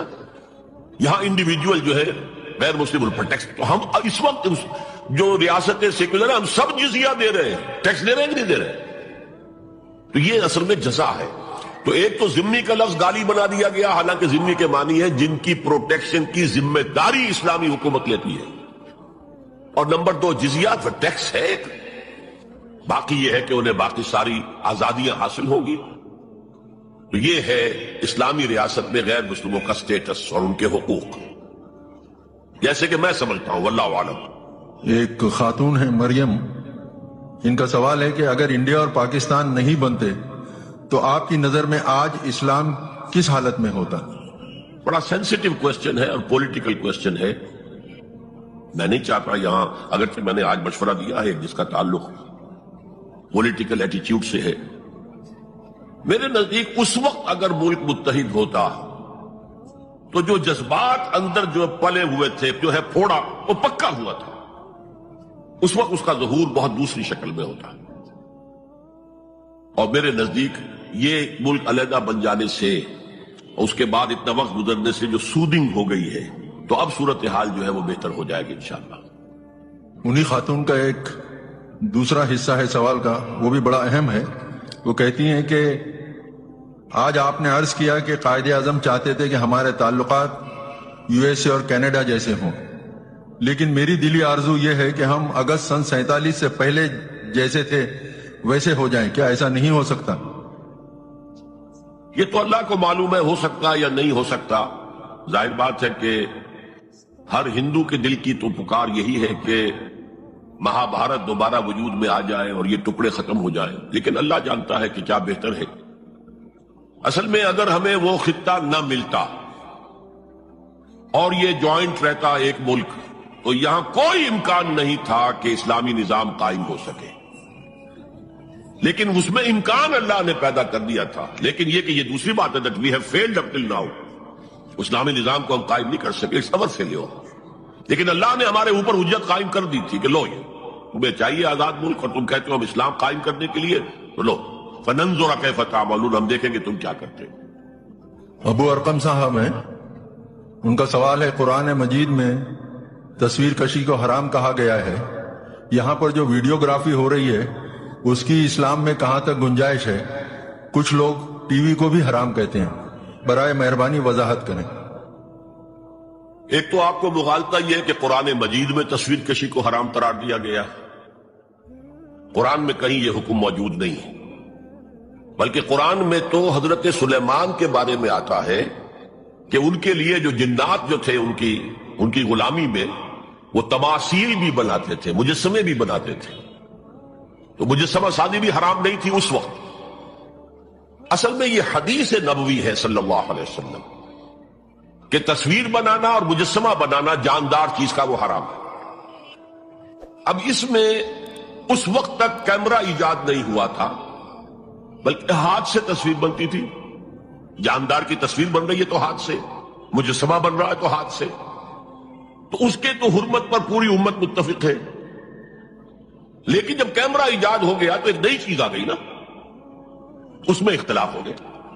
جیسے شاید آپ کے علم میں ہو، لاؤڈ سپیکر پر ہمارے بڑے بڑے علماء کا فتویٰ تھا اذان حرام ہے، خطبہ حرام ہے، اور فتویٰ کس کا؟ مولانا اشرف علی تھانوی رحمۃ اللہ علیہ کا۔ ایک نئی چیز آئی تھی، اس کے بارے میں ان کی رائے ہوئی، لیکن آج آپ کو معلوم ہے کون سی تھانوی مسجد ہے کہ جس میں اذان جو ہے لاؤڈ سپیکر پر نہیں ہوتی اور خطبہ جو ہے وہ لاؤڈ سپیکر پر نہیں ہوتا۔ تو نئی چیز کے آنے پر جو ہے یقیناً اختلاف رائے کے پیدا ہونے کا امکان ہے۔ عالم عرب کے تمام علماء کا تقریباً اس پر اتفاق ہوا کہ چونکہ اس میں ہاتھ کا کوئی عمل نہیں ہے، یہ عکس ہے، یہ جائز، علی الاطلاق جائز۔ اس سلسلے میں آپ کو ایک لطیفہ بھی سنا دیتا ہوں۔ پاکستان میں ایک علماء کی کانفرنس بھی ضیاء الحق صاحب نے کروائی تھی، پوری دنیا سے علماء آئے تھے، کراچی میں کانفرنس تھی۔ عبد الفتاح ابو غدہ رحمت اللہ علیہ بہت بڑے حنفی عالم تھے، عالم عرب کے حنفی عالم بہت بڑے، عبد الفتاح ابو غدہ۔ اور یہ اصل میں جو عثمانی حکومت تھی ترکوں کی خلافت والی، اس کے میں جو شیخ الاسلام تھے ان کے شاگرد رشید تھے، تو وہ ان سے ملنے کے لیے مولانا محمد یوسف بن نوری رحمت اللہ علیہ وہ گئے، تو ساتھ ہی دعوت دے آئے۔ وہ تو ہوٹل میں جا کر ملے، ساتھ ہی کہا کہ ہمارا وہ دارالعلوم ہے، وہ بھی آپ ذرا وزٹ کر لیجیے، دیکھ لیجیے۔ وقت مقرر ہو گیا۔ اب مولانا نے بھی اپنے کچھ لوگوں کو بلا لیا، جن میں ان کے داماد مولانا محمد تحسین، ان کے بڑے داماد، سب سے بڑی بیٹی ان کے گھر میں تھی، وہ بھی تھے۔ انہوں نے یہ واقعہ مجھے سنایا ہے، یعنی یہ نہ سمجھیے کہ یہ کہیں ادھر ادھر سے سنا ہوا بات ہے، ایک ایسا شخص بیان کرتا ہے جو اس میں موجود تھا، اور جو مولانا بن نوری کا اتنا قریبی رشتہ دار تھا، ان کا داماد، کہ یہ اب انتظار کر رہے تھے کب آئے کب آئے، تو اطلاع ہوئی کہ آ رہے ہیں، آ گئے، تو نکلے باہر ویلکم کرنے کی، دیکھا کہ وہ ایک کیمرہ لٹکائے ہوئے چلے آ رہے۔ اب یہ انہوں نے محسوس کیا یہ اتنا بڑا عالم دین اور یہ کیمرہ، جیسے عام جو ہے لوگ لڑکے بالے لیے پھرتے ہیں کیمرہ، تو وہ اس طریقے سے وہ کیمرہ لیے پھرے، لیکن کیا کہیں، مہمان ہیں، کچھ کہہ نہیں سکتے۔ آ گئے، بیٹھ کر انہوں نے اپنا کیمرہ کھولا اور کہا ذرا ٹھیک ہو جائیے، سورہ اجتماعیہ، میں چاہتا ہوں ایک اجتماعی تصویر ہو جائے گروپ کی، سورہ اجتماعیہ۔ اس پر چیخ پڑے مولانا بن نوری، حرام حرام حرام، ہم نہیں کریں گے۔ انہوں نے کیمرہ تو بند کیا، لائیے دلیل، حرام ہونے کی دلیل کیا ہے؟ جو دلیل انہوں نے دی وہ کاٹ دی، جو دلیل دی وہ کاٹ دی، جو دلیل دی وہ کاٹ دی۔ آخر میں مولانا بن نوری کو کہنا پڑا کہ ٹھیک ہے یہ حرام نہیں ہے، لیکن یہ خلاف تقویٰ ہے۔ آپ نے کہا ٹھیک ہے، آپ اس پر قائم رہے، خلاف تقویٰ ہے، مجھے اس پر کوئی وہ نہیں ہے، لیکن یہ کہ آپ حرام کہیں گے تو مجھے دلیل دینی پڑے گی۔ آپ محمد عامر پیشے سے ٹیچر ہیں، اگر ہم غیر مسلموں کی مذہبی کتابوں کے ریفرنس سے اسلام کی تبلیغ کرتے ہیں تو اس وقت یہ اندیشہ ہوتا ہے کہ اسلام کی خالص دعوت یعنی توحید، رسالت و آخرت کا سمجھا پانا مشکل ہو جاتا ہے، یا یوں کہیں گے کہ غیر مسلم بھائی کہیں گے کہ سب کچھ صحیح ہے، آپ قرآن پڑھیے، ہم گیتا اور بائبل پڑھیں گے۔ اس کی وضاحت کریں۔ دیکھیے، واقعتاً اپنا مذہب مسلک تبدیل کرنا آسان کام نہیں ہوتا، لیکن جیسے کہتے ہیں کہ ایک قطرہ گرتا رہے کسی جگہ پر مسلسل، ایک ایک قطرہ ایک ایک قطرہ ایک ایک قطرہ، وہ پتھر کے اندر بھی گڑھا پیدا کر دیتا ہے۔ Continue, keep this process continue, کرتے رہیے، اور یہ نہ سمجھیے آپ کی کسی نہ کسی بات کا اس کے دل پر اثر ہوتا ہے، چاہے ابھی نہیں مان رہا ہو، لیکن یہ کہ دل پر اثر ہوتا ہے۔ اللہ کو اگر منظور ہوگا وہ اسلام کو پہچان لے گا، قبول کر لے گا، ورنہ آپ اللہ کے ہاں آپ کو اجر ملے گا، آپ کو بدلہ ملے گا۔ عبد القیوم صاحب ہیں. ہندوستان میں جو اسلام آیا اس کے 50 سال بعد انڈونیشیا اور ملیشیا میں اسلام آیا، لیکن ہندوستان میں 25% ہے، انڈونیشیا اور ملیشیا میں 80% ہے مسلمان. ایسا کیوں؟ دیکھیے، ایک بات میرے بیان میں رہ گئی تھی اور آپ کے سوال سے یاد آ گئی. میں نے کہا تھا کہ ہندوستان میں پہلا ورود اسلام کا ہوا یہ دور بنو امیہ میں محمد بن قاسم رحمت اللہ علیہ کے قیادت میں، اور یہ پھر جلدی ہی ریسیڈ کر گیا، واپس چلا گیا. اس کے بعد بھی عرب تاجروں کے ذریعے سے مسلسل اسلام آتا رہا ہے. یہ جو ویسٹ ساحل ہے، west coast of India, South India, اور یہ اسلام جو تھا چونکہ براہ راست عرب سے آ رہا تھا، یہ ترکستان سے ہو کر نہیں آیا تھا، لہذا یہ زیادہ حنفی نہیں بلکہ شافعی اسلام تھا. امام شافعی عرب تھے، امام ابو حنیفہ یہ ایرانی تھے. تو اس اعتبار سے یہاں کا اسلام جو ہے تاجروں کے ذریعے سے آیا، تلوار کے ذریعے سے نہیں آیا. تو یہ اسلام زیادہ مائلڈ بھی ہے، اس میں ایروگنس نہیں ہے. یہاں کے لوگ وہاں چونکہ تلوار کے ذریعے سے آیا، پہلے تلوار چلی اور پھر صوفیہ آئے ہیں، اس لیے ناردرن انڈیا کے مسلمانوں کا کردار اور ان کی شخصیت کے اجزاء ترکیبی کچھ مختلف ہے، اور ساؤدرن انڈیا کے مسلمانوں کی شخصیتیں، سیرتیں، کردار کچھ مختلف ہیں. اچھا، انڈونیشیا وغیرہ میں، ملایا میں، سماٹرا میں کلیتاً تاجروں کے ذریعے سے گیا، اور تاجر ہمیشہ خوش اخلاق ہوتا ہے. تاجر کیسے ہو سکتا ہے بد اخلاقی کرے؟ اس کا سودا کون خریدے گا؟ خوش خلق، خوش اخلاق. تو ان کے ذریعے سے اسلام پھیلا ہے، اور محسوس ہوتا ہے کہ وہاں اس کے جواب میں کوئی تہذیب موجود نہیں تھی، کوئی فلسفہ نہیں تھا، تو sort of an empty land انہیں مل گئی تھی، لہذا اسلام وہاں پر جنگل کی آگ کی طرح پھیل گیا. اس کی میں مثال آپ کو دیتا ہوں. جب جزیرہ نما عرب سے اسلام نکلا ہے اور فتوحات کا دائرہ آیا تو 3 کالمز تھے، ایک ایسٹ ورڈ، ایک ویسٹ ورڈ، ایک سیدھا شمال میں. سیدھا شمال میں جو گیا وہ تو پھر کوہ قاف جو ہے کوکیشیا، اس نے اس کو روک لیا، اس سے آگے نہیں جا سکا. مشرق میں عراق فتح کیا، ایران فتح کیا، خراسان فتح کیا، افغانستان فتح کیا، یہ اس سے ادھر آیا. مغرب میں شام کو فتح کر کے سینائی پیننسلا کراس کیا، ایجپٹ، شمالی افریقہ چلا گیا. اب آپ دیکھیے شمالی افریقہ کی لوکل لینگویجز ختم ہو گئی، عربی رہ گئی، کیونکہ وہاں کلچرل خلا تھا، ویکوم تھا، کلچرل ویکوم تھا. وہاں کوئی تہذیب، کوئی تمدن، کوئی علم، کوئی منطق، کوئی فلسفہ تھا ہی نہیں. تو کسی اب لوکل لینگویج کا کوئی وہاں پہ سراغ ہی نہیں، وہ تو ساری عربی چھا گئی. عربی زبان ہے، معلوم ہوتا ہے کہ یہ ہمیشہ سے عربی بولتے آئے. لیکن ایسٹرن سائڈ پر ایران بہت یہ لوہے کا چنا تھا، اس کا کلچر تھا، اس کی تہذیب تھی، اس کا فلسفہ تھا، اس کی منطق تھی، لہذا یہاں عربی نے جمی، فارسی رہی. اس سے آگے ترکستان کی طرف اسلام بڑھا تو فارسی، ہندوستان میں اسلام آیا تو فارسی ہی تھی کہ جو کورٹ لینگویج تھی. عربی اسے وائپ آؤٹ نہیں کر سکی. اسی طریقے میں سمجھتا ہوں کہ ان جزائر شرق الہند میں چونکہ شاید کوئی بڑا کلچر اور کوئی تہذیب مضبوط موجود نہیں تھی، اس لیے وہاں پر اسلام جو ہے اس ویکوم کی وجہ سے بہت زیادہ پھیل گیا. واللہ اعلم.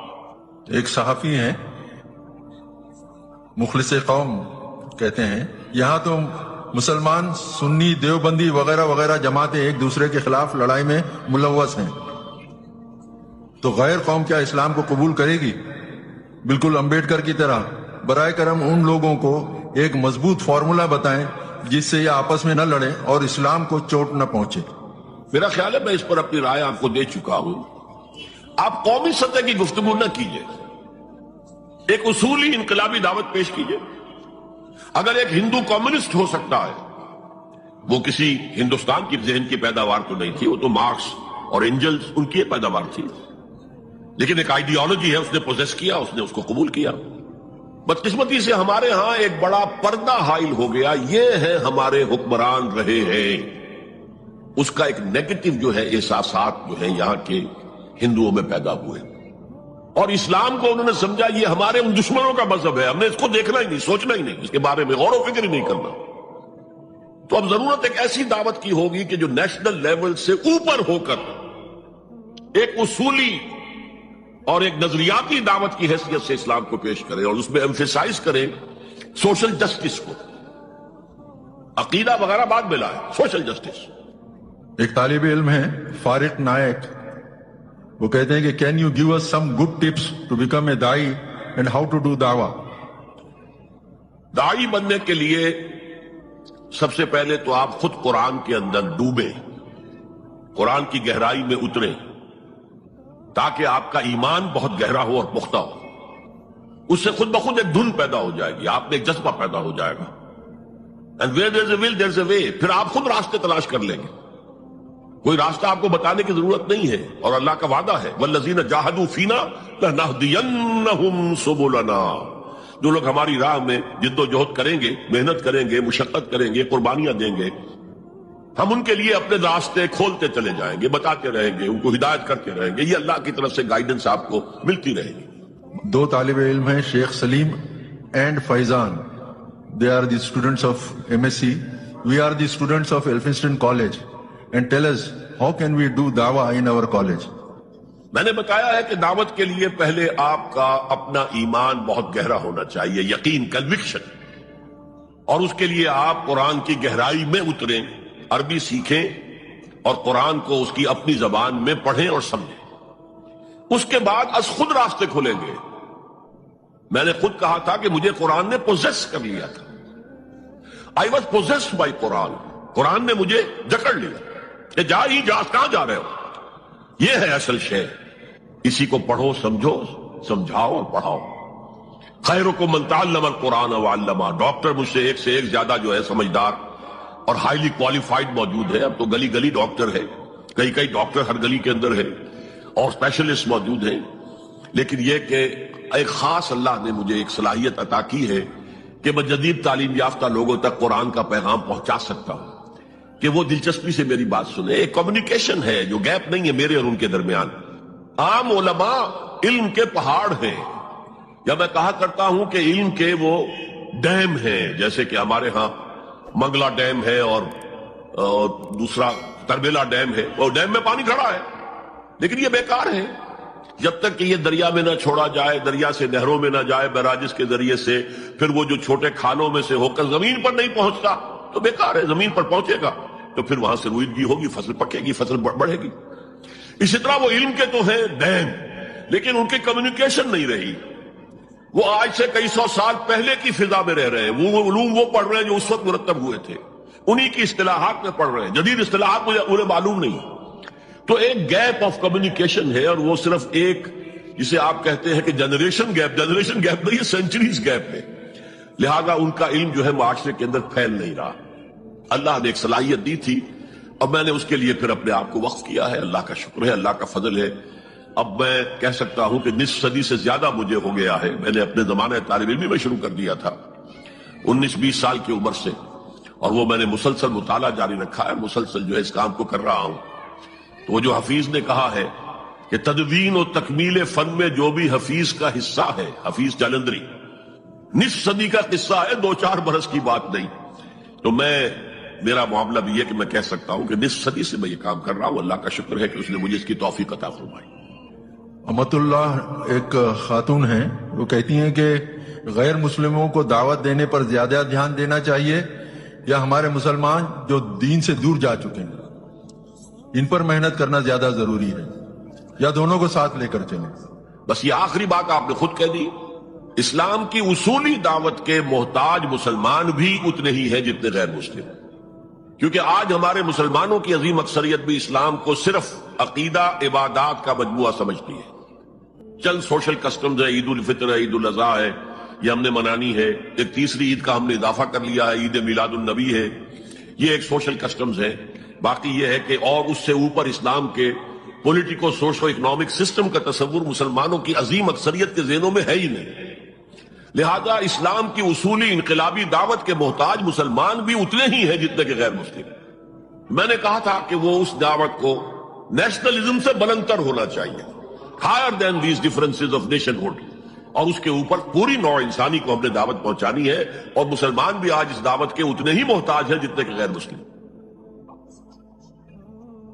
غلام محمد صاحب ہیں، وہ کہتے ہیں the world's religions are fighting for supremacy whereas the supreme Allah is not interfering in their quarrels. When will the truth be revealed? اگر آپ غور سے دیکھیں گے تو ورلڈ ریلیجنز جو ہیں وہ کوئی سپیریورٹی کے لیے سٹرگل نہیں کر رہے.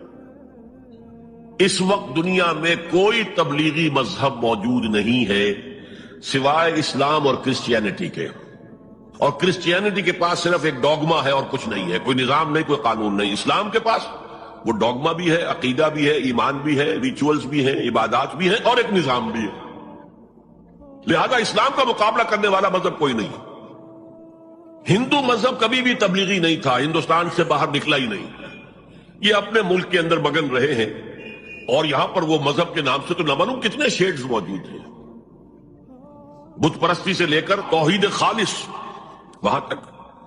اس لیے کہ اگر شنکر آچاریہ جو تھے وہ اگر ہماورس کے قائل تھے، ابن عربی کے آس پاس تھے، تو رامانج جو تھے یہاں پر وہ شیخ احمد سرہندی رحمت اللہ علیہ کے فلسفے سے قریب تر تھے. تو یہ مختلف شیڈز ہیں، وہ ان کے یہاں موجود ہیں. 6 درشن ہیں ان کے ہاں فلسفوں کے، اور یہ تبلیغی عثمانی میں نہیں ہے. بلکہ خود کہتے ہیں کہ ہندوازم از اے کلچر، اور اس میں وہ سب کلچرز کو ضم کرنے کے لیے تیار ہے. وہ یہ نہیں چاہتا کہ آپ علیحدہ اپنی کلچرل آئیڈینٹی جو ہے وہ برقرار رکھیں. یہی اس وقت ری ایکشن ہے امریکہ کے اندر. مسلمانوں سے وہ اس وجہ سے ناراض ہیں. ویسے اسلام کے خلاف مذہب کی حیثیت سے ان کی کوئی دشمنی ابھی تک سامنے نہیں آئی. ویسے یہ ہے کہ اگر 9/11 کے بعد مسلمانوں کا خامخواہ چونکہ نام لے دیا گیا، اس لیے کچھ انسیڈنٹس ہو گئے ادھر ادھر، یا اس سے پہلے جو اوکلاہوما کی بمبنگ ہوئی تھی اس کے بارے میں چونکہ خیال تھا کہ مسلمان نے کیا ہے تو خطرہ ہو گیا کہ مسلمانوں کو قتل کیا جائے. بعد میں فوراً معلوم ہو گیا وہ تو کرسچن نے کیا، لہذا وہ بات وہیں کی وہیں رک گئی. لیکن اب بھی انہیں ایک شکوہ مسلمانوں سے ہے کہ یہاں جو آیا وہ ہمارے کلچر میں جذب ہو گیا. چائنیز آئے، انہوں نے ہمارا، کورینز آئے، ہمارا کلچر لے لیا. اسی طرح ہندو بھی جاتے ہیں تو اکثر و بیشتر ان کے کلچر کو قبول کر لیتے ہیں. یہ تم نہیں ہمارے کلچر میں جذب ہوتے، تم علیحدہ رہتے ہو. You want to preserve your identity.